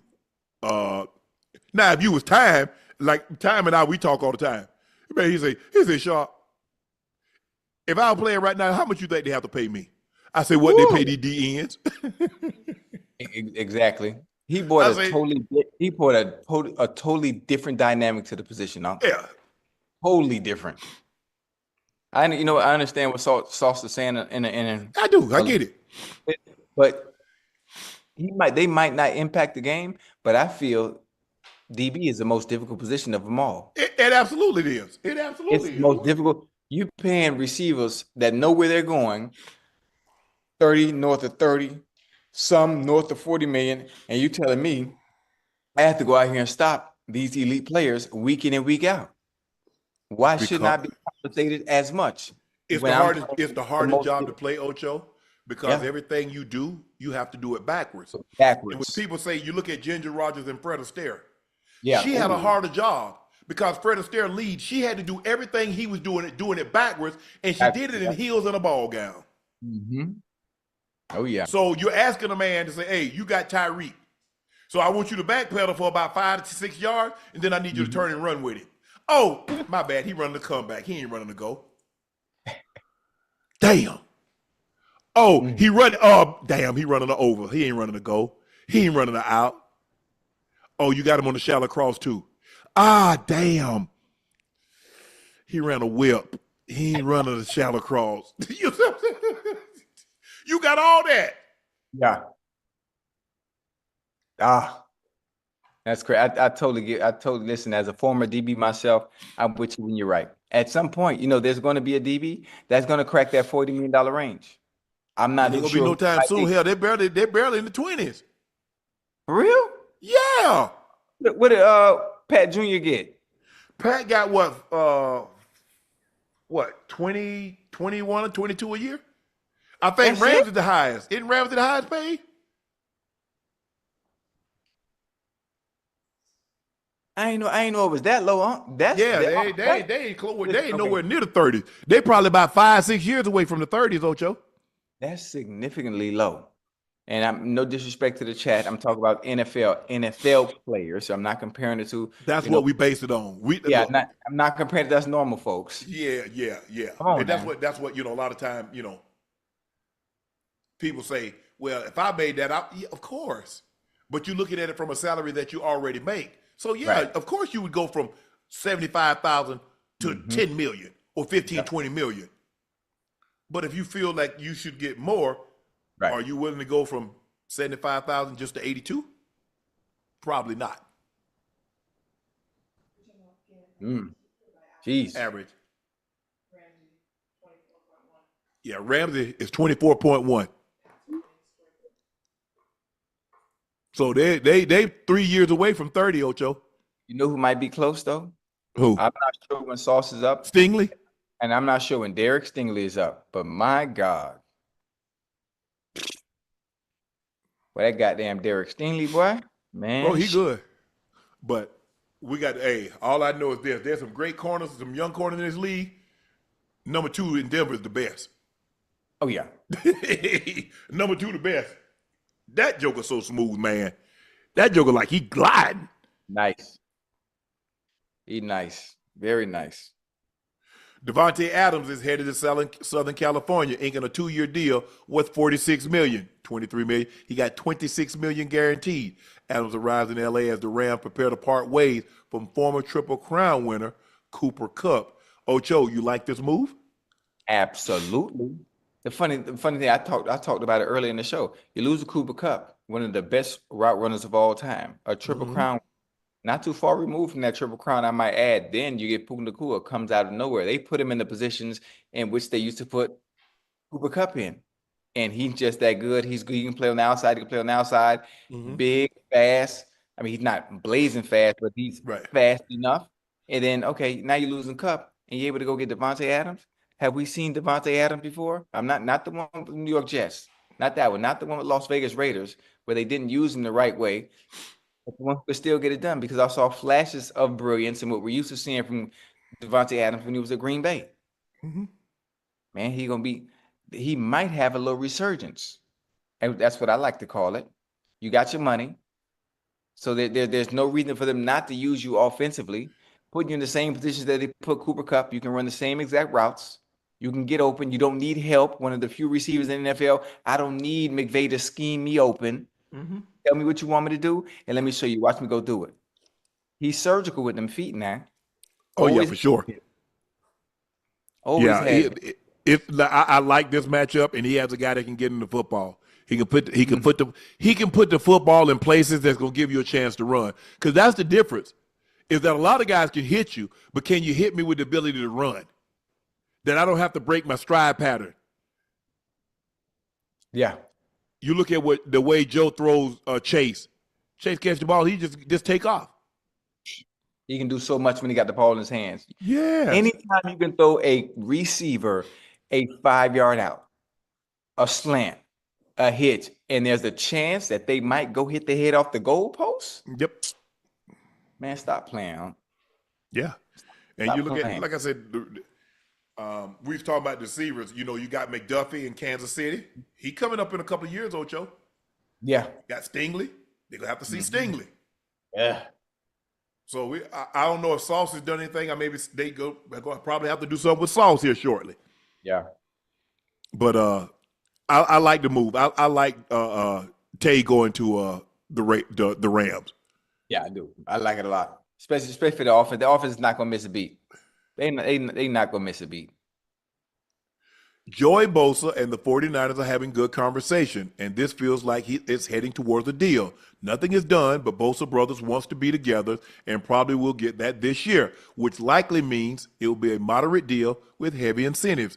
The 49ers can offer Joey playing time, but also a role where he doesn't have to put wear and tear on his body, which could keep him healthy for the duration of a season.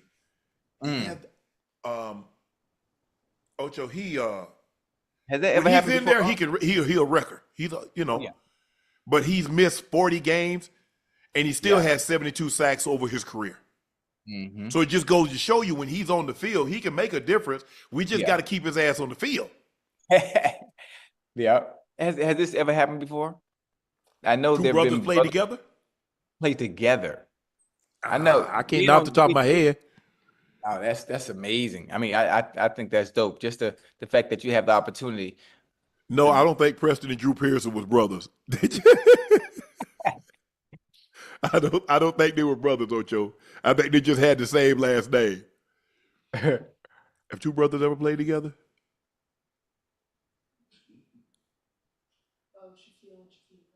Oh yeah, the Griffin brothers in Seattle.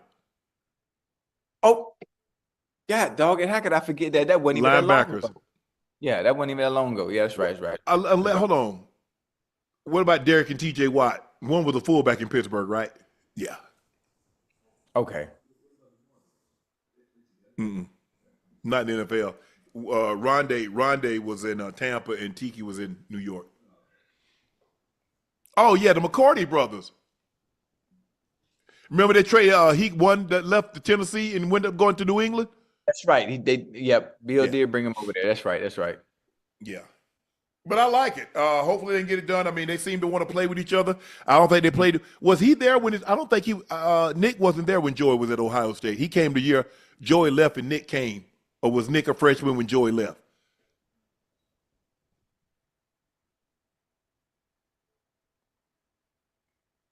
I mean, that's exciting. That has to be Oh exciting. yeah. The Jets. Isn't Quincy Williams and the linebacker Williams? They brothers, right? 56 and 93 and 95. They are? I thought so, yeah. Quinny and Quincy. But I like this. Ocho, Yeah. Eagles standout rookie, Quinyon Mitchell, got a wild tattoo after winning the Super Bowl. Hell of a year. Wow. Round 1, pick 22? Is that 22? Super Bowl champs. Got a lot done in one day. Till next time, bro. Woo! Hey, that's live. Look here. He's I don't earned the care if I right. won 20. I don't care if I won 15 Super Bowls. I You ain't getting tapping nothing. that? You ain't getting What? nothing? Hell no. That Yeah. thing hurt. Oh, you ain't got no tattoos? Mm-mm. See, now we can add that. We can add that to the list of things to do in 2025. Get your tattoo. What that mean? You help you, buddy.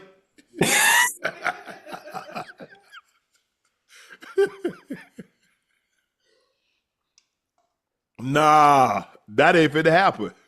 Hey, it's so funny. I mean, when I think about it, I would think someone like you would have tattoos. Then my crazy tail, I got 44. And you talk about you ain't got none. I thought the only time I ever thought about getting a tattoo. What's her name? What's her name? I found no name. Mary Porter, Mary V. Porter.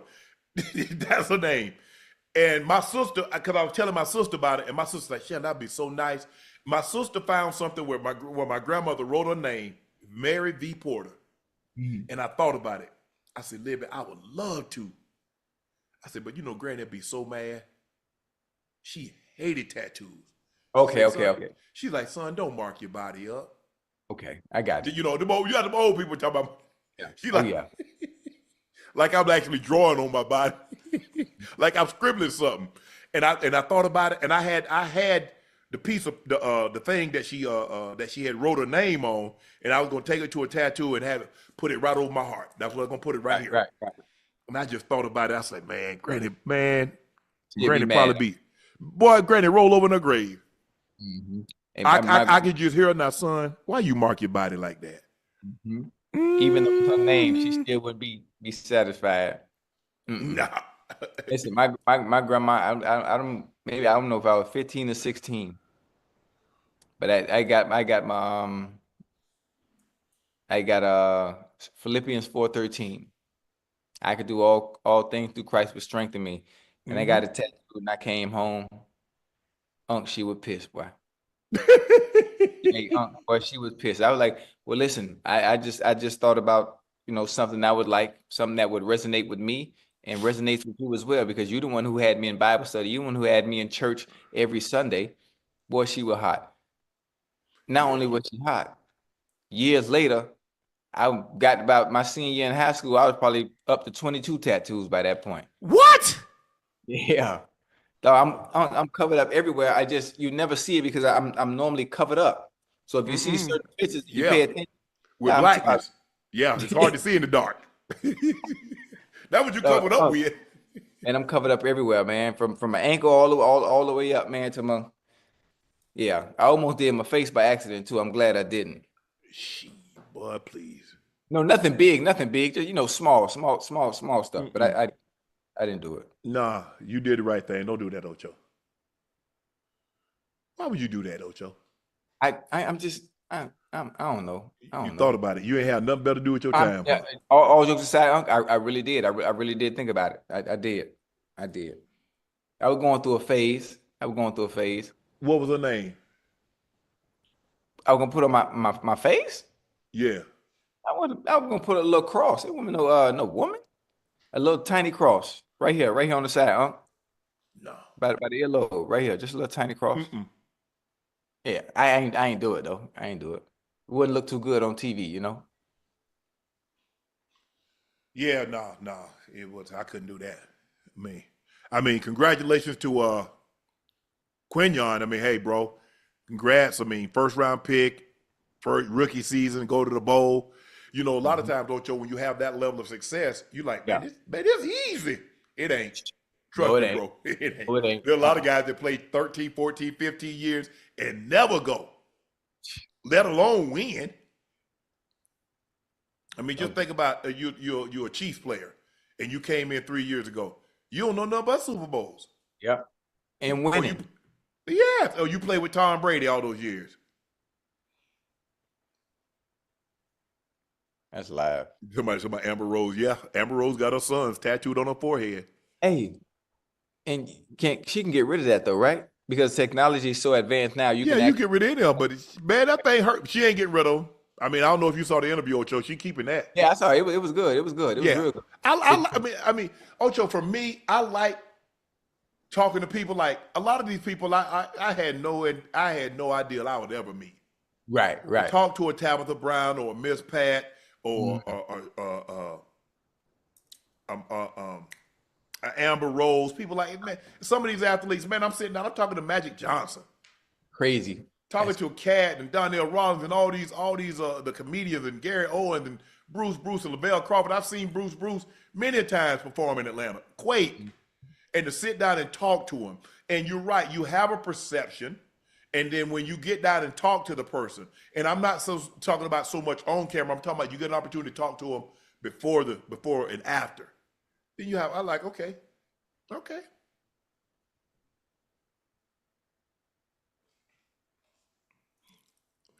An interesting video came out of the Dominican Republic this weekend, chat. Take a look. Let's see what this thing talking about. Hey. Oh, Lord have mercy. Hey, that's what we need, black cowboy. You know I can ride? You know I rode a bull. I can ride horses, man. I rode too. Oh, yeah. I ride like crazy. She was a filly, though. You know what I'm saying, Ocho? You see what I'm saying? I was just like that. I was just slow, just like that too, Ocho. Just like that. As a matter of fact, Ocho, I had one hand out too, Ocho. Just like that? Yeah, I was. Mm-hmm. Listen, hey, I went on the trail ride, obviously. I had the kids with me. The baby had her own horse. All my kids had their own horse. So I'm on the trail. I told the guy on the trail, I say, sir, listen, I know how to ride. I have experience. So if at any point I might drift off the trail, most of the time the trail horses, they discipline. They don't want to leave. They always want to stay in line. Mm-hmm. Man, we got about 10 minutes into that trail and I got bored. Man, I came up at that trail and I said, I'll see y'all later, man. I was gone. And my camera, they had all the kids, they was going back. The trail ride over. Right. And they put me coming in on the back end. Like 30 minutes later, I came in hauling. You should be in Philly. Because Philly got those black cowboys. You see that? Did you see that documentary? Yeah, no, I didn't see the documentary. Every time I go to Philly, I never know where the horses are.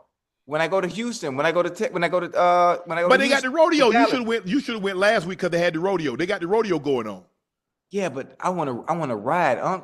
Every time I see people at the rodeo, they partying and turning up. I don't care about turning up. Now, if you got horses or you got bulls or something, I can partake in. Now that's something I'm excited to do. No, I'm gonna sit there and watch and see what they got to eat. Interesting. They got fried Twinkies, fried Twix, Snickers and stuff like that. Funnel cakes. I'm looking. Nah. If I'm going to rodeo, I want just that. I want the experience. I want to smell. I want to smell shit. You know, horses, bulls. I know. I grew up on a farm. I don't smell enough hog, cow, chicken, turkey, goat, dog, cat. I'm good. See, that's not fair. I grew up in the inner city. I grew up in the inner city, so I have an appreciation for cows and all I pigs got and all appreciation that too. stuff. That's why I know I don't want to smell no more. Yeah, I got a great appreciation for it. Mhm. Being there all the time, Ocho, let me know Yeah. I didn't want to be this. I didn't want to be that no more. Listen, lucky there are places if now I just got a new house. Now, the way things are going on Nightcap, if you see me with a stable They eat too much, Ocho. and a few horses, They eat your ass out of house and home.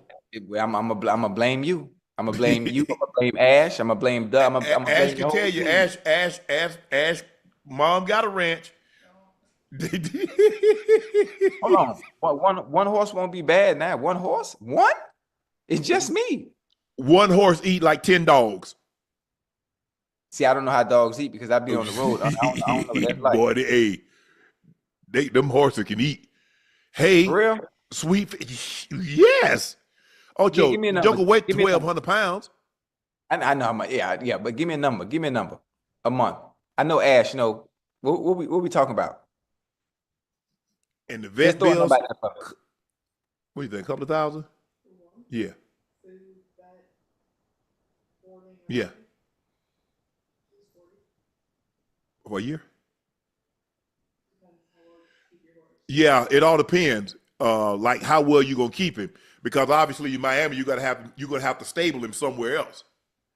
Vet. All the horses in Davie. I just bought a new house out there in Davie. So the stable. But you're not gonna store him at your house. He's gonna be stored at a facility. At the stable, yeah. Matter of fact, Yeah. it's called B and Bar Ranch. I think I said that right. B and Bar Ranch, which is where 40, I take. Yeah. I was gonna say somewhere like $40,000-$50,000 a year. Oh, that ain't bad. That ain't bad. I'm good. I tell you what, I'm gonna call my guy tomorrow. I'm gonna call Bob Baffert. He's a good friend of mine. I'm gonna ask him. Okay. I'm gonna say, Bob, how much? With the gray hair? Yeah. And he the That real American Pharaoh justified, yes. Tell him to let me get one of his horses. You don't want one of them horses. Nah. Damn, feeding him, just paying for it. Yeah. Listen, I already know. Know. I mean, some of those horses you paying $300,000-$400,000 for a live foal. That's crazy. Yeah. That's crazy. I don't want to. I love horses, but not to that extent. No. Like horses. Now I take a mini cow, a little mini goat. I like them. A boat. That's something I never wanted. Right. I ain't never want no boat. If Boat. I'm BOAT. You know what BOAT stand for, Ocho? Acronym short. Bust out another 1,000. Because that's what you got to do to keep it. Because you keep it on salt water, you got to constantly keep that salt water grinding down. But no, I'm good. If I was to get, I wouldn't want a boat. If anything, I would have my anything outside of my norm. It would have to be extravagant. So if I'm gonna get a boat, it got to be a yacht. It just can't be no any yacht. I want a yacht like Jerry Jones. I want a yacht like Shahid Khan. I mean, I would never reach that type. You talking about 100, 200 mil? Yeah, that's why I say I would never reach that type of wealth. It's just the thought of if I'm gonna do it, it would have to be like that. I ain't gonna half-ass it. Oh no, that's not happening.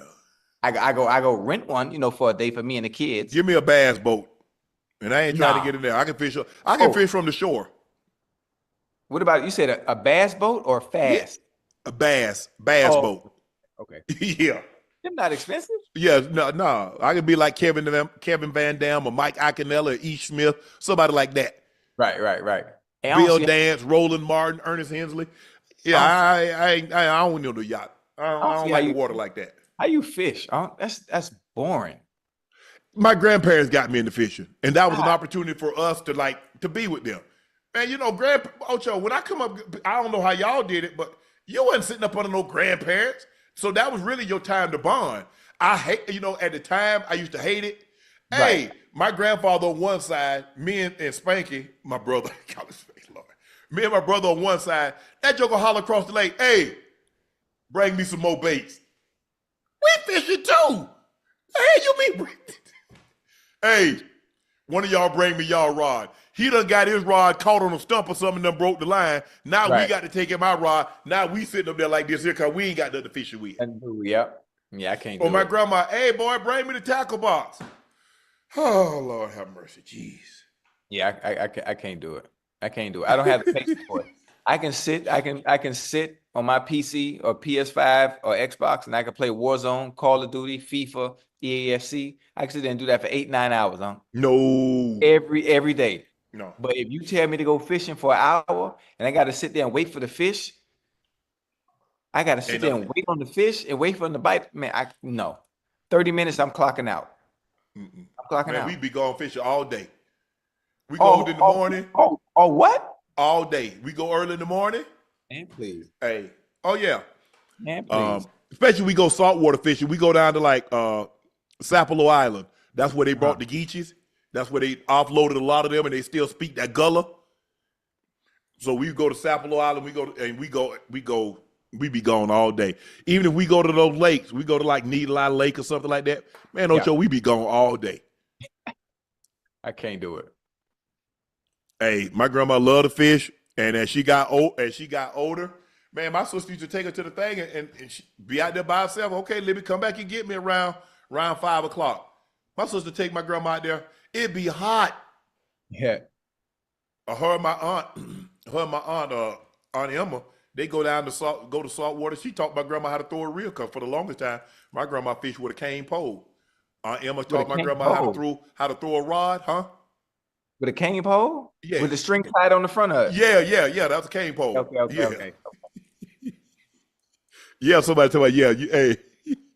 We call catch brim, wallmouth, white perch, croaker, shad, bony ass shad, nasty. Hold on, somebody put sapelo in there. What y'all know about sapelo? What's sapelo? That's it's from it's near Savannah, but that's where the geechies. Right. Sapelo Island, Charleston. They offloaded a lot of people that looked like us a long time ago, and a lot of it's original. It's there when you go and you see it. You like it, Ocho. It looks just like it did 100 years ago, 150 years ago. Still the same? Look the same, and they talk the same.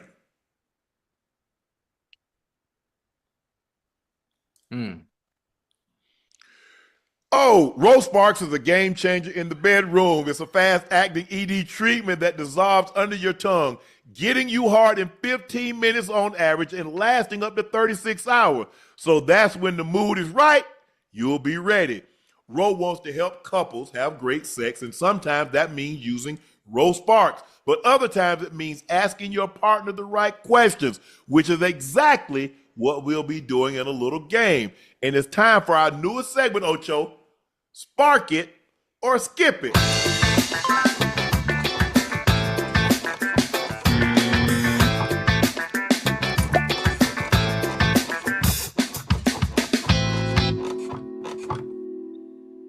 Spark it or skip it. I like that. I like that. So how this works, Ocho, we talk about an item in the bedroom or a place to do it, and you and I both decide if it's a yes, spark it. Okay. If it's a no, skip it. Okay. The shower. Skip it.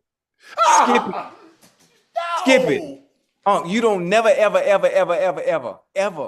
I don't know what you've experienced in your lifetime. I'm not sure who you dated, but you never get in the shower with a woman. For one, the water's scalding hot. The water is scalding hot. You turn it on warm, Ocho. That ain't no. I tried it. I tried it multiple times when I was in high school, and I don't know what in the world they were thinking and how women take a shower with the water boiling hot, not normal hot, boiling hot. I would never do it again. The second thing that goes wrong with that is you always at the back of the shower, and you cold. That's where I need to be. All the action that's where I need to be. It's the one time I want to be in the back. I wanted to be in the back. You know what I'm saying, Ocho? Hey, y'all go to the back. That's where I want to be. Thank you. Appreciate you. Hey. It's something about wet skin. I don't know if you do. It's something that brings music to your ears. It sounds like Luther Vandross singing. No. Don't you remember you told? You know what I'm saying, Ocho? That's what it sounds like. I guarantee you, if you ask 100 men, I know about that sound. The sound, I love the sound. You ask 100 men if they enjoy and like shower sex. I guarantee you, half of them say no, no. It's to me, it's a horrible experience. Shower, anything in water, it. But it's Ocho. I ain't gonna lie to you, Ocho. I let her get in first, Ocho. I let her get in first. And I got one of them, got them with the big tub and shower that comes like a waterfall. Okay. And hey. Oh, so okay, that's different. Now y'all both could be underneath that. Yeah, Ocho. And when you see that water beading up on her body, you know what I'm saying? Right, That water bead, like you got a car, Ocho, and the water beading up on the car, and you see that water beading up on her body glistening. Yes, sir. I can't do it. I'm just being honest with you. I think you know how them church mothers, Ocho? You know how them church mothers do that thing in the church with that spirit hit them? Right. I can't do it. I'm just being honest. Shower sex horizontally or vertically. Hey, Ocho, the chat say 61% right now. Yeah, y'all, yeah, man. I got a big one. Big one, Ocho. Hey, that's 61%. I guarantee they under 21. That's exciting when you're young. That's exciting. I ain't trying to be in the back of the shower, man. Sit back there freezing. Then the water's too hot. You don't want to go under the water because you're gonna burn yourself. I don't want to. They do have it. That's that. Now look, I'm in there for that reason. Now we ain't for the, every once in a while, I wash it back. I soap it up. You know what I'm saying, Ocho? Now I get in there with that intention. Yeah. That's my intentions. Yes. Right. Sometimes plan don't go according to plan. You know what I'm saying, Ocho? You know what I'm talking about. That's a good one. And you know what I'm saying, Ocho? One time, you pick a leg up, let me get your foot. And next thing you know, Ocho, I'm like this here. Wop, wop, wop, wop. I'm just saying, it happened. I don't know what happened, it happened. All right, Ocho, the next one, candle wax. You know how you hit the candle and you drip that candle on the back? I like that. See, simply because, listen, I use the candle wax. I used to use this as a part of foreplay. When you meet somebody for the first time, not only did I use a candle wax, I used to use ice as well. You hear me? You just told me. You told me I was ancient when I told you about the ice dripping. Yeah. You talk about tracing ice. Oh, that's back in the 80s. Ain't nobody doing that no more. I'm talking about using the candle wax while in the act already. No. You got to put that on. See, dim the lights. You got to cut the lights down. Oh, no, dim the lights. Yeah, dim the light. Ocho, I just want to see a little bit. I don't want to see the whole. I just want to see a little. No, I got it. Listen, I got it. More. Less is more. Less is more. You got to learn to use the ice trick, man. Crushed ice, toes in your mouth, right? You hear me? You listen to me now. Listen to me. Stay with me. You're already in the act of engaging. Then you use the candle wax, right? Depending on her flesh for pain, on how much pain she can tolerate, you take the wax and allow it to drip on the nipples. You feel me? Mm-hmm. It's a phenomenal sensation. For those that haven't tried in the chat, you should try that. Like I used to come in when I was in high school and college. I came with a package, and women used to come and be able to pick out what package they wanted me to do. No, I'm serious. You laugh. I'm serious. I had to make money some kind of way. But for me, see, Ocho, I used to have them big old. I don't know if you've seen them. Chat, y'all ever seen them big old ice cubes? It'd be round ball. I got a square one. I got a square one in Atlanta. Got my number and everything in it. You know what I'm saying? Ocho, I get that thing, and I have it like a cue ball. Yeah, I'm just rolling. I'm just rolling. Yeah, with ice. But right. I'm candle sparking. I'm sparking it. Yeah, you got to try that. Yeah. Listen. All right, Ocho. Handcuffs. Skip. Yeah, I'm gonna skip it. Because that's triggering. That's traumatizing. I don't even like. You don't even like. I can't give it that. I can't give it that kind of control. Yeah, no. Especially you give it up to the wrong person. Mm-mm. What if she put you in handcuffs and she know the passcode to your phone? I come about them things. I come about them handcuffs. Nah. I can't I can't give it that kind of control, man. What you said? If you in handcuffs and she pick up your phone and go through it, Yeah. you cut up out of it? Yeah, oh yeah, for sure. Y'all think I'm Houdini.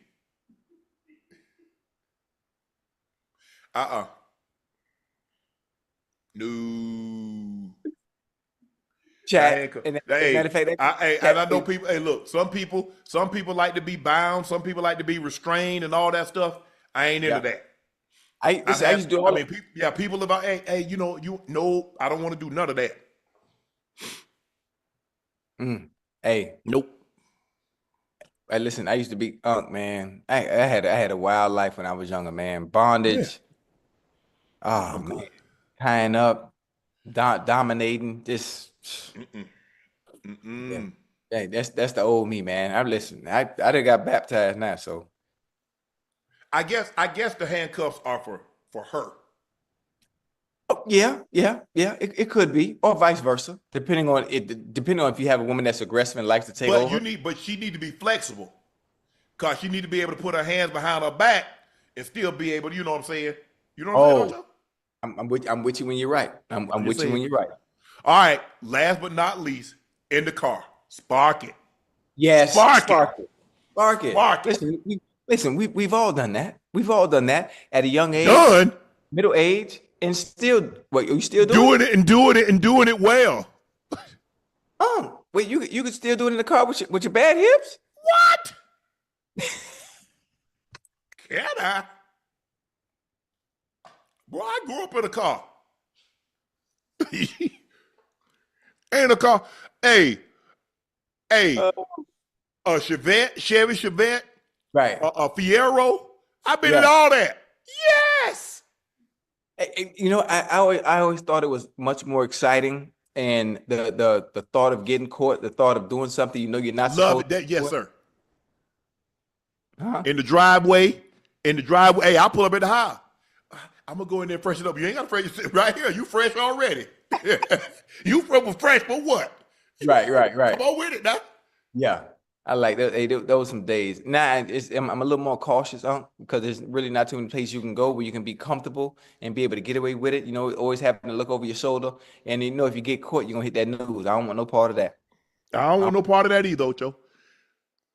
But, you know, mall parking lot seem to work.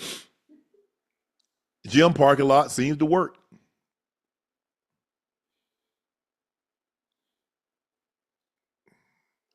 Ocho froze.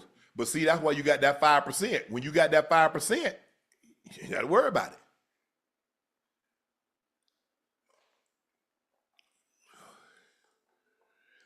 it.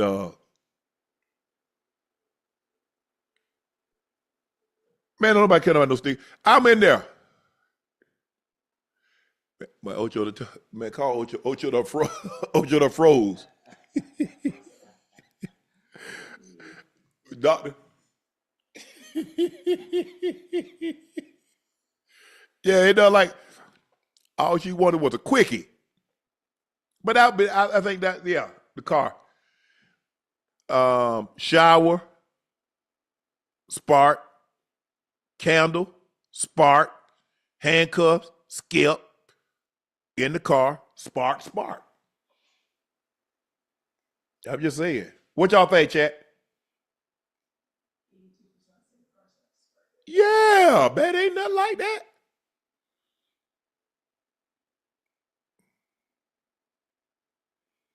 Nah, I can't do it in no. I mean, I can't do it in no establishment. Oh no. Nope. Ocho. Yeah. Yeah. Yeah, I can't you know, the car, 82% say the car is a spark. We got you. We see you. Okay. 82% say the car in the car is a spark. Oh, absolutely. Especially, you know, you in a rush, you got somewhere to go, you're not supposed to be there. Somebody you just met, somebody you got no business being with. Man, it's so many different variables that go into that. It I'll makes be it at you that 10 more years and fun. get it in. Huh? I don't need no excitement. I'm excited. I'm about to do Okay. it. Oh, okay.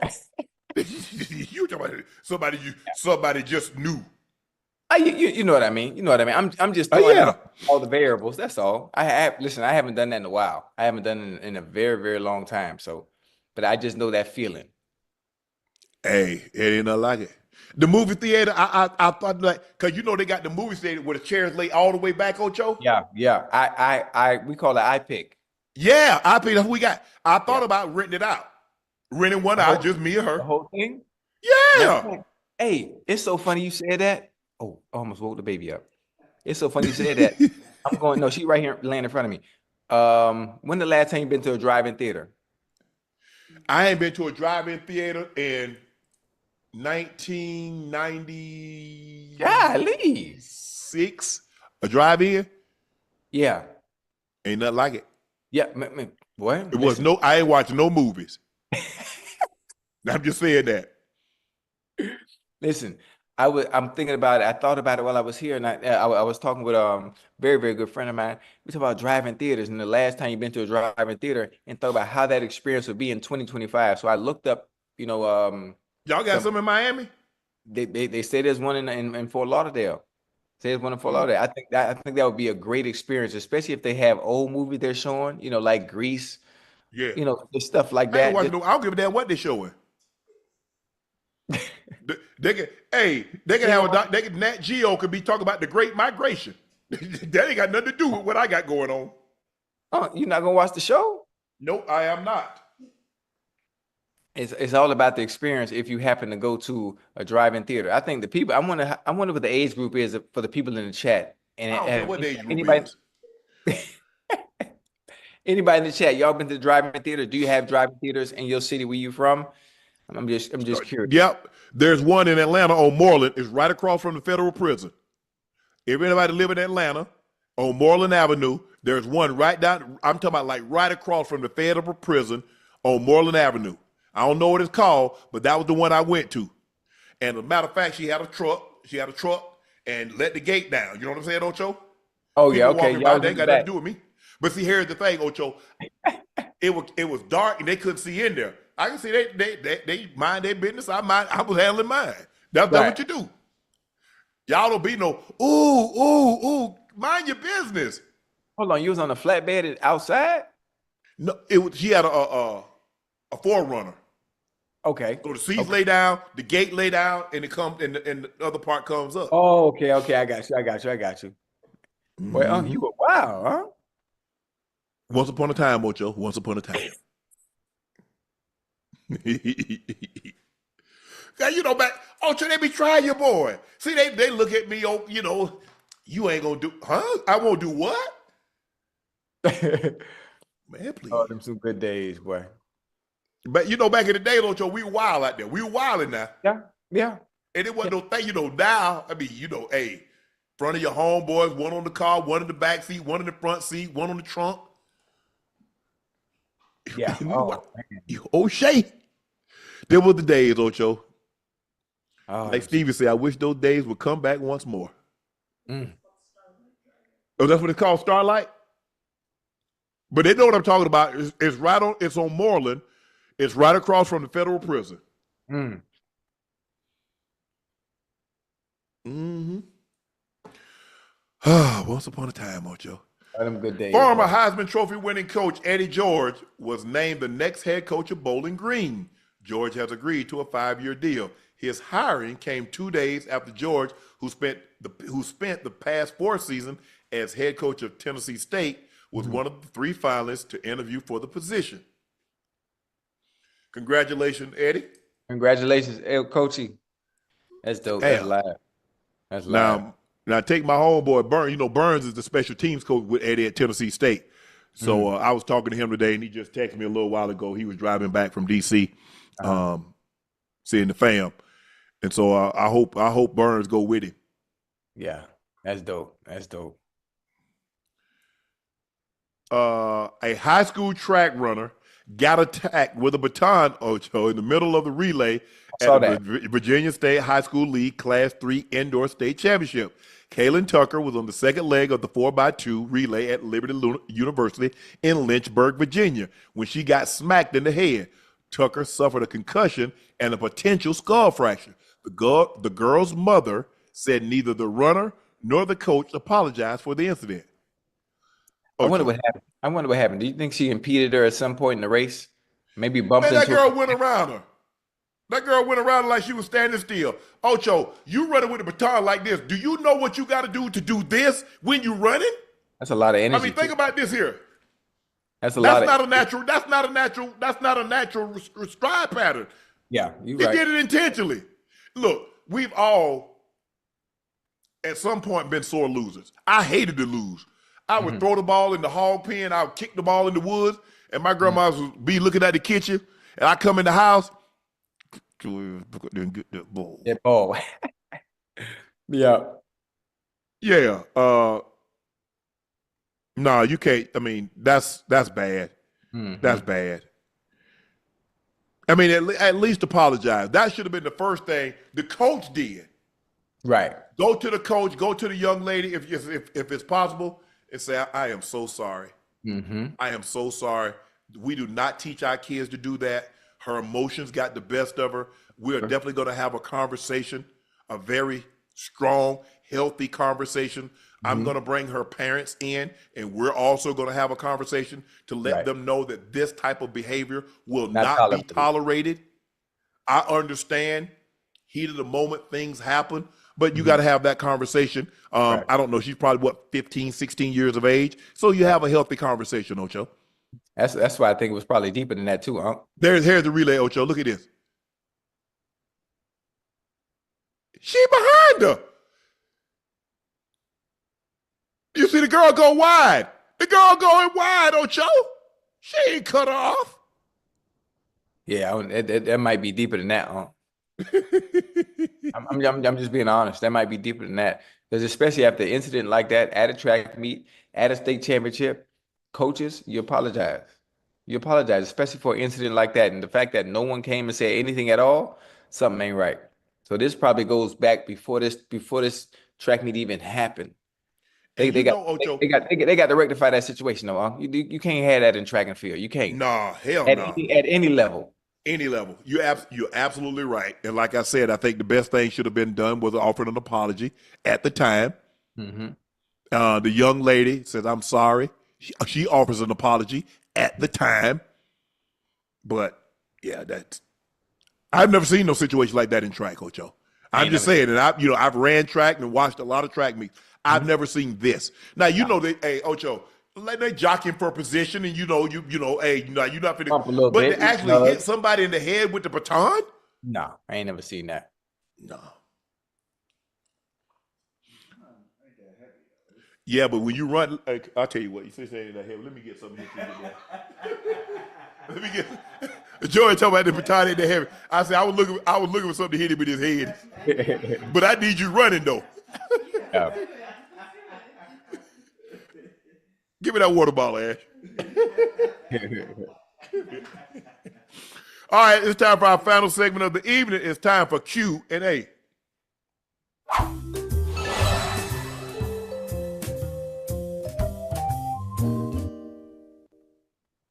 Hey, Cupcake Mama, help traditional women who believe that men should approach them instead of the other way around.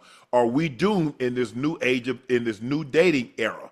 My divorce will be final on May 2nd. I'm just trying to get prepared. Wait, yeah. Get that question to me one more time. She said traditional women who believe that a man should approach them instead of the other way around. What does it say? 75% of the men today has never asked a woman out face to face. Mainly is through Twitter, IG, or a homeboy, homegirl hookup. Yeah. Trade information.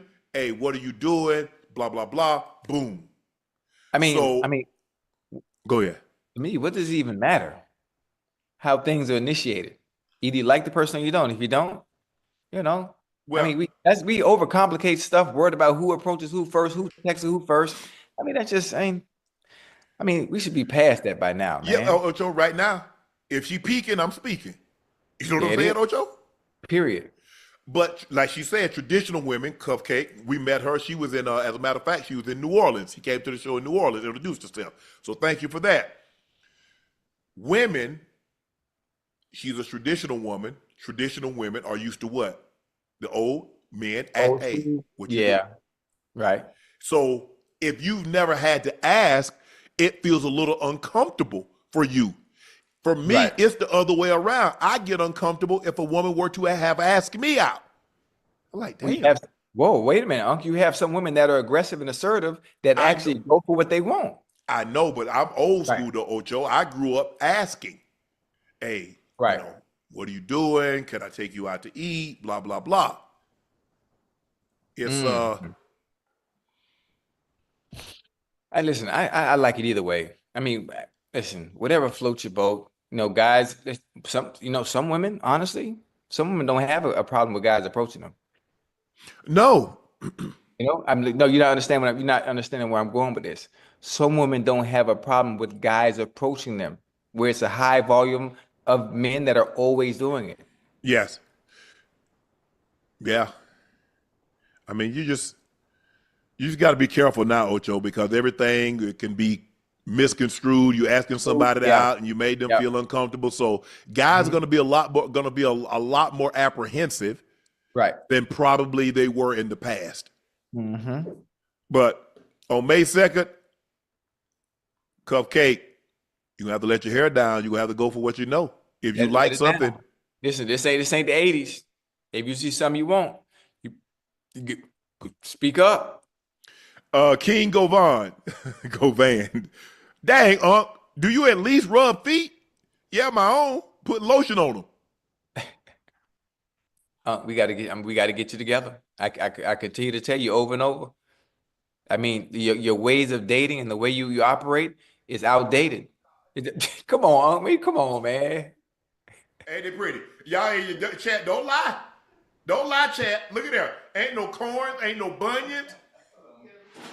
Hey, I ain't got no vegetable feet. No corns, no bunions.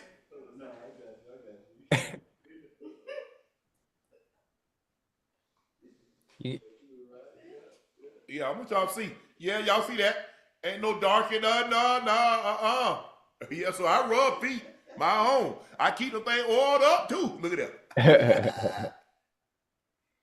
Thing got a cut. I jumped I on a ain't- nail. That's a cut on the bottom. I jumped in hey, the back of a pickup. I jumped up in the back of a truck, Ocho, and I didn't see. See that right there? you ain't see the nail? I didn't. Yeah. Went right through my shoe. I can't. Listen. I still got sand all in my feet. Yeah, yeah, yeah, yeah. Um, Most athletes do have flat feet, especially black men. hmm We can Google it. Y'all don't do that. Don't do that, chat. Y'all know, hey, my feet ain't ugly.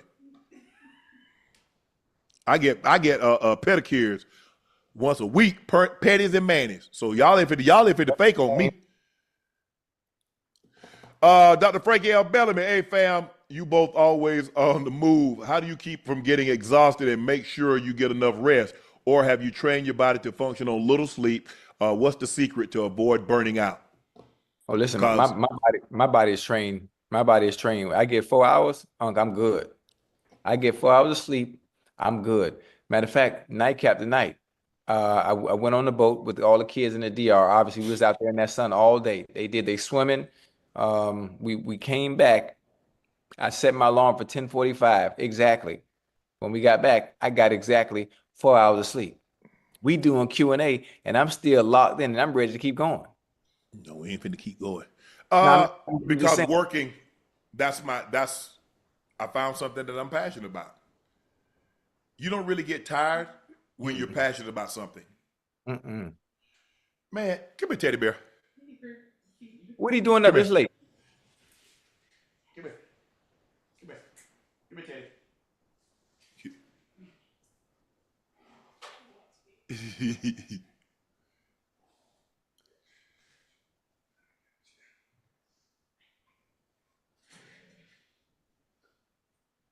Look at that. I got my pajamas. What up, twin?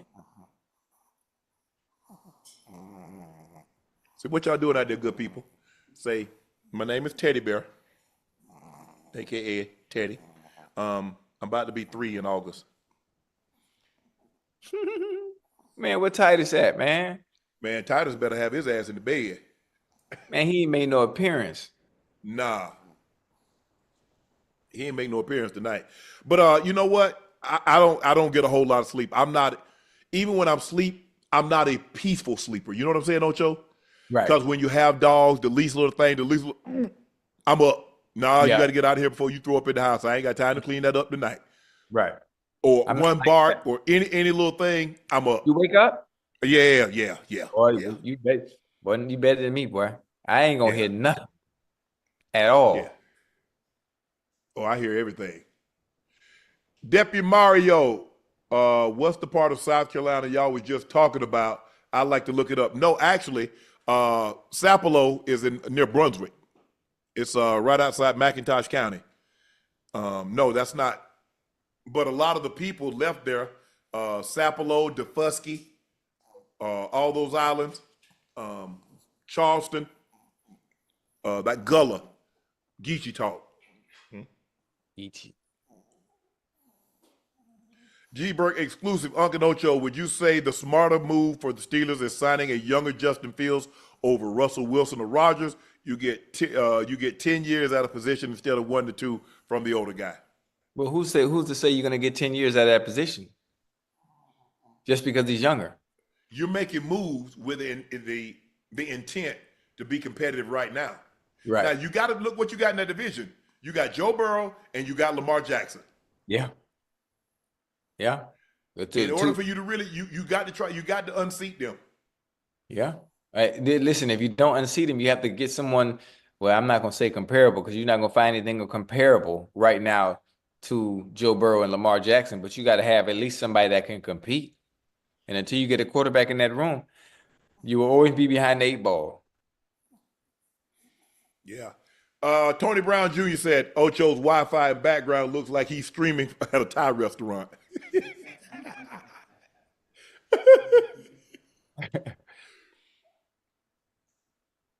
Hey, listen, I try to get the best Wi-Fi I could find out here in DR. I'm staying at a very nice villa. What these villas out here, man. Everybody, a few people out here I've seen and came in contact with told me to tell you hello. They watched the show. They love you out here in the DR, and they told me if you ever come, they told me to pass the information on. Anything you need, they got you. They're gonna take care of you. Okay. You can't hear me, huh? I got you. Are they gonna take care of me? Oh yeah, they're gonna take care of you.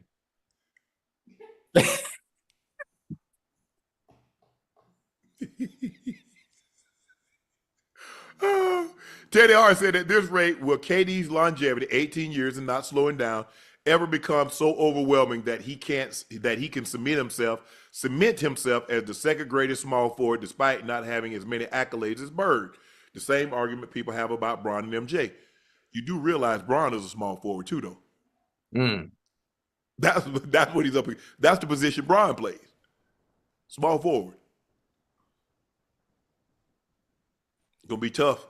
It's gonna be really tough.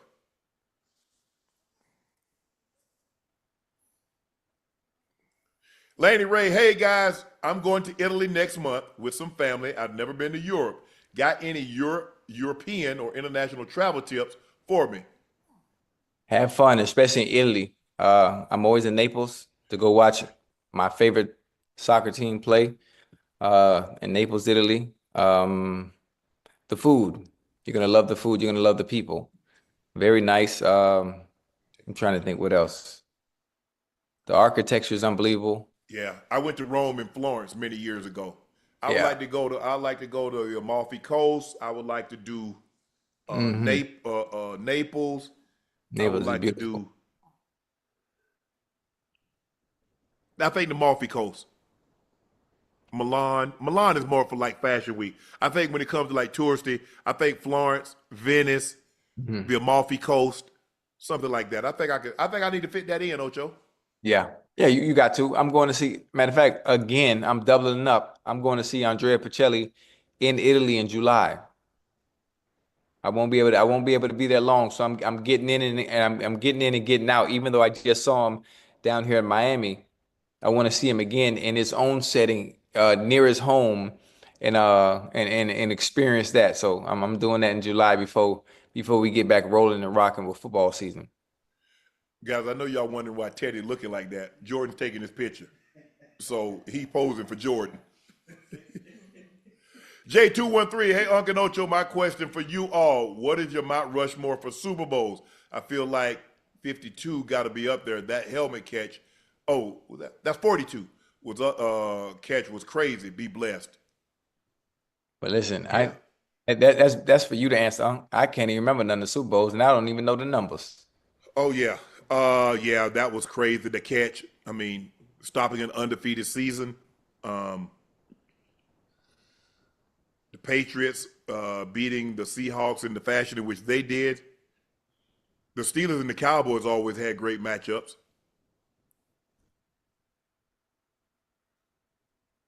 Damn, if you go back and look at it, the Patriots versus Atlanta. Ooh. 28-3, Ocho. That got to be the best one, huh? Yeah.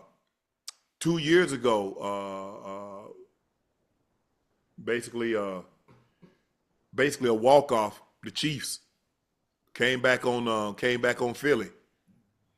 Man, it's hard because I mean a lot of the early Super Bowls I don't really remember, and it's easy to get caught up, Ocho, in the Super Bowls that just happened recent. So now we have recency bias. Right. Mm-hmm. Carlos Green, where can I buy Shea Cognac and get it shipped to my house? Carlos, where do you live? We just got distribution. I'm coming to Chicago. I'm coming to Illinois. I'm coming to Hartford, Connecticut. I'm going to Maryland.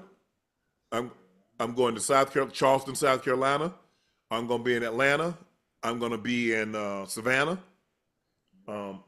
We just got distribution in Florida. We're in Texas. We're in Nevada. We're in New Mexico. We're in Arizona. We're going to be in New York. We're going to be in Wisconsin. So we got to be close to you in some of those states I just named. Right. But if you can't buy it, we will ship it to you, unless there's something that we can't state. Maybe you're in a state that we don't or we can't ship to. But for the most part, I think with some of the states that we just named, I think we should find one that's close to you. Kel say, what's up, Uncle Ocho? I was playing one of my favorite games, NFL Street 2. I was playing as Sterling and Chad and thought about you guys. Do you guys have a favorite game you were featured in?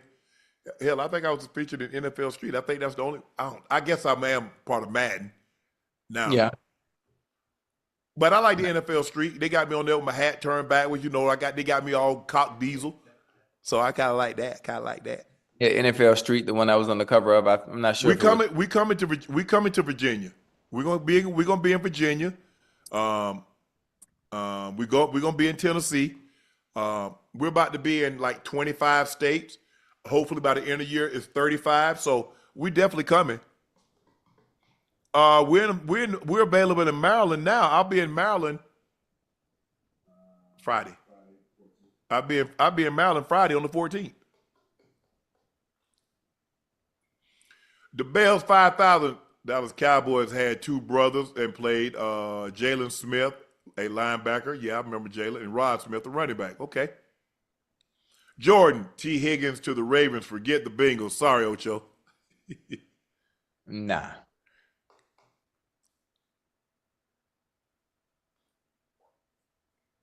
Casey Taylor, what's up, Goat? So y'all know how Wembanyama card sold for $800K.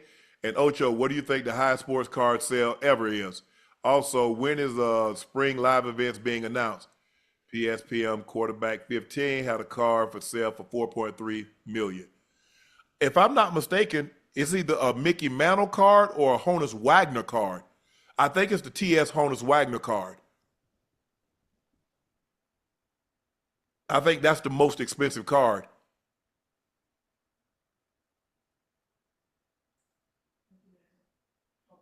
Yeah, Mickey Mantle card went for 12.6. What? Uh-huh. Honus Wagner went for 7.6. Jesus. Cards are expensive. Brady or Braun. Really? But has anybody come forward with that one-on-one LeBron?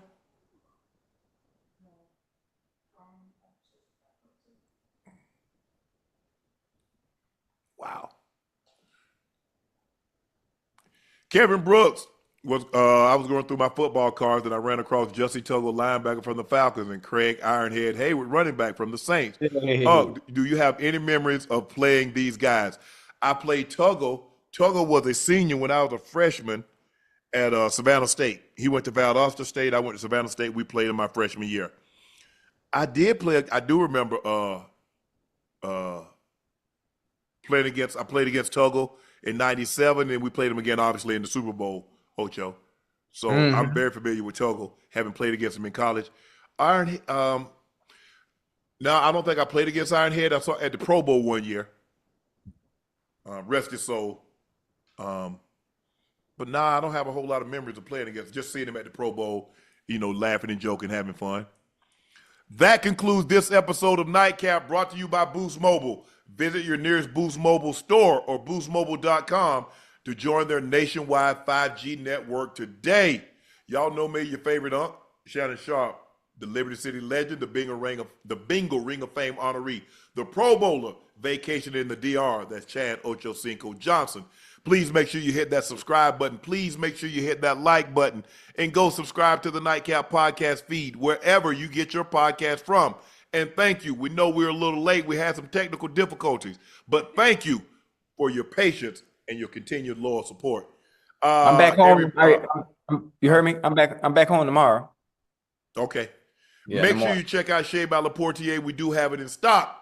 And we just got a distribution in about 6 or 7 other states. So if you cannot find it in a state that we were already in or a state we just got distribution in, order it online. We'll ship it directly to you. Please drink responsibly and please stay safe. Make sure you go follow my social media company, my media company, on all of its platforms.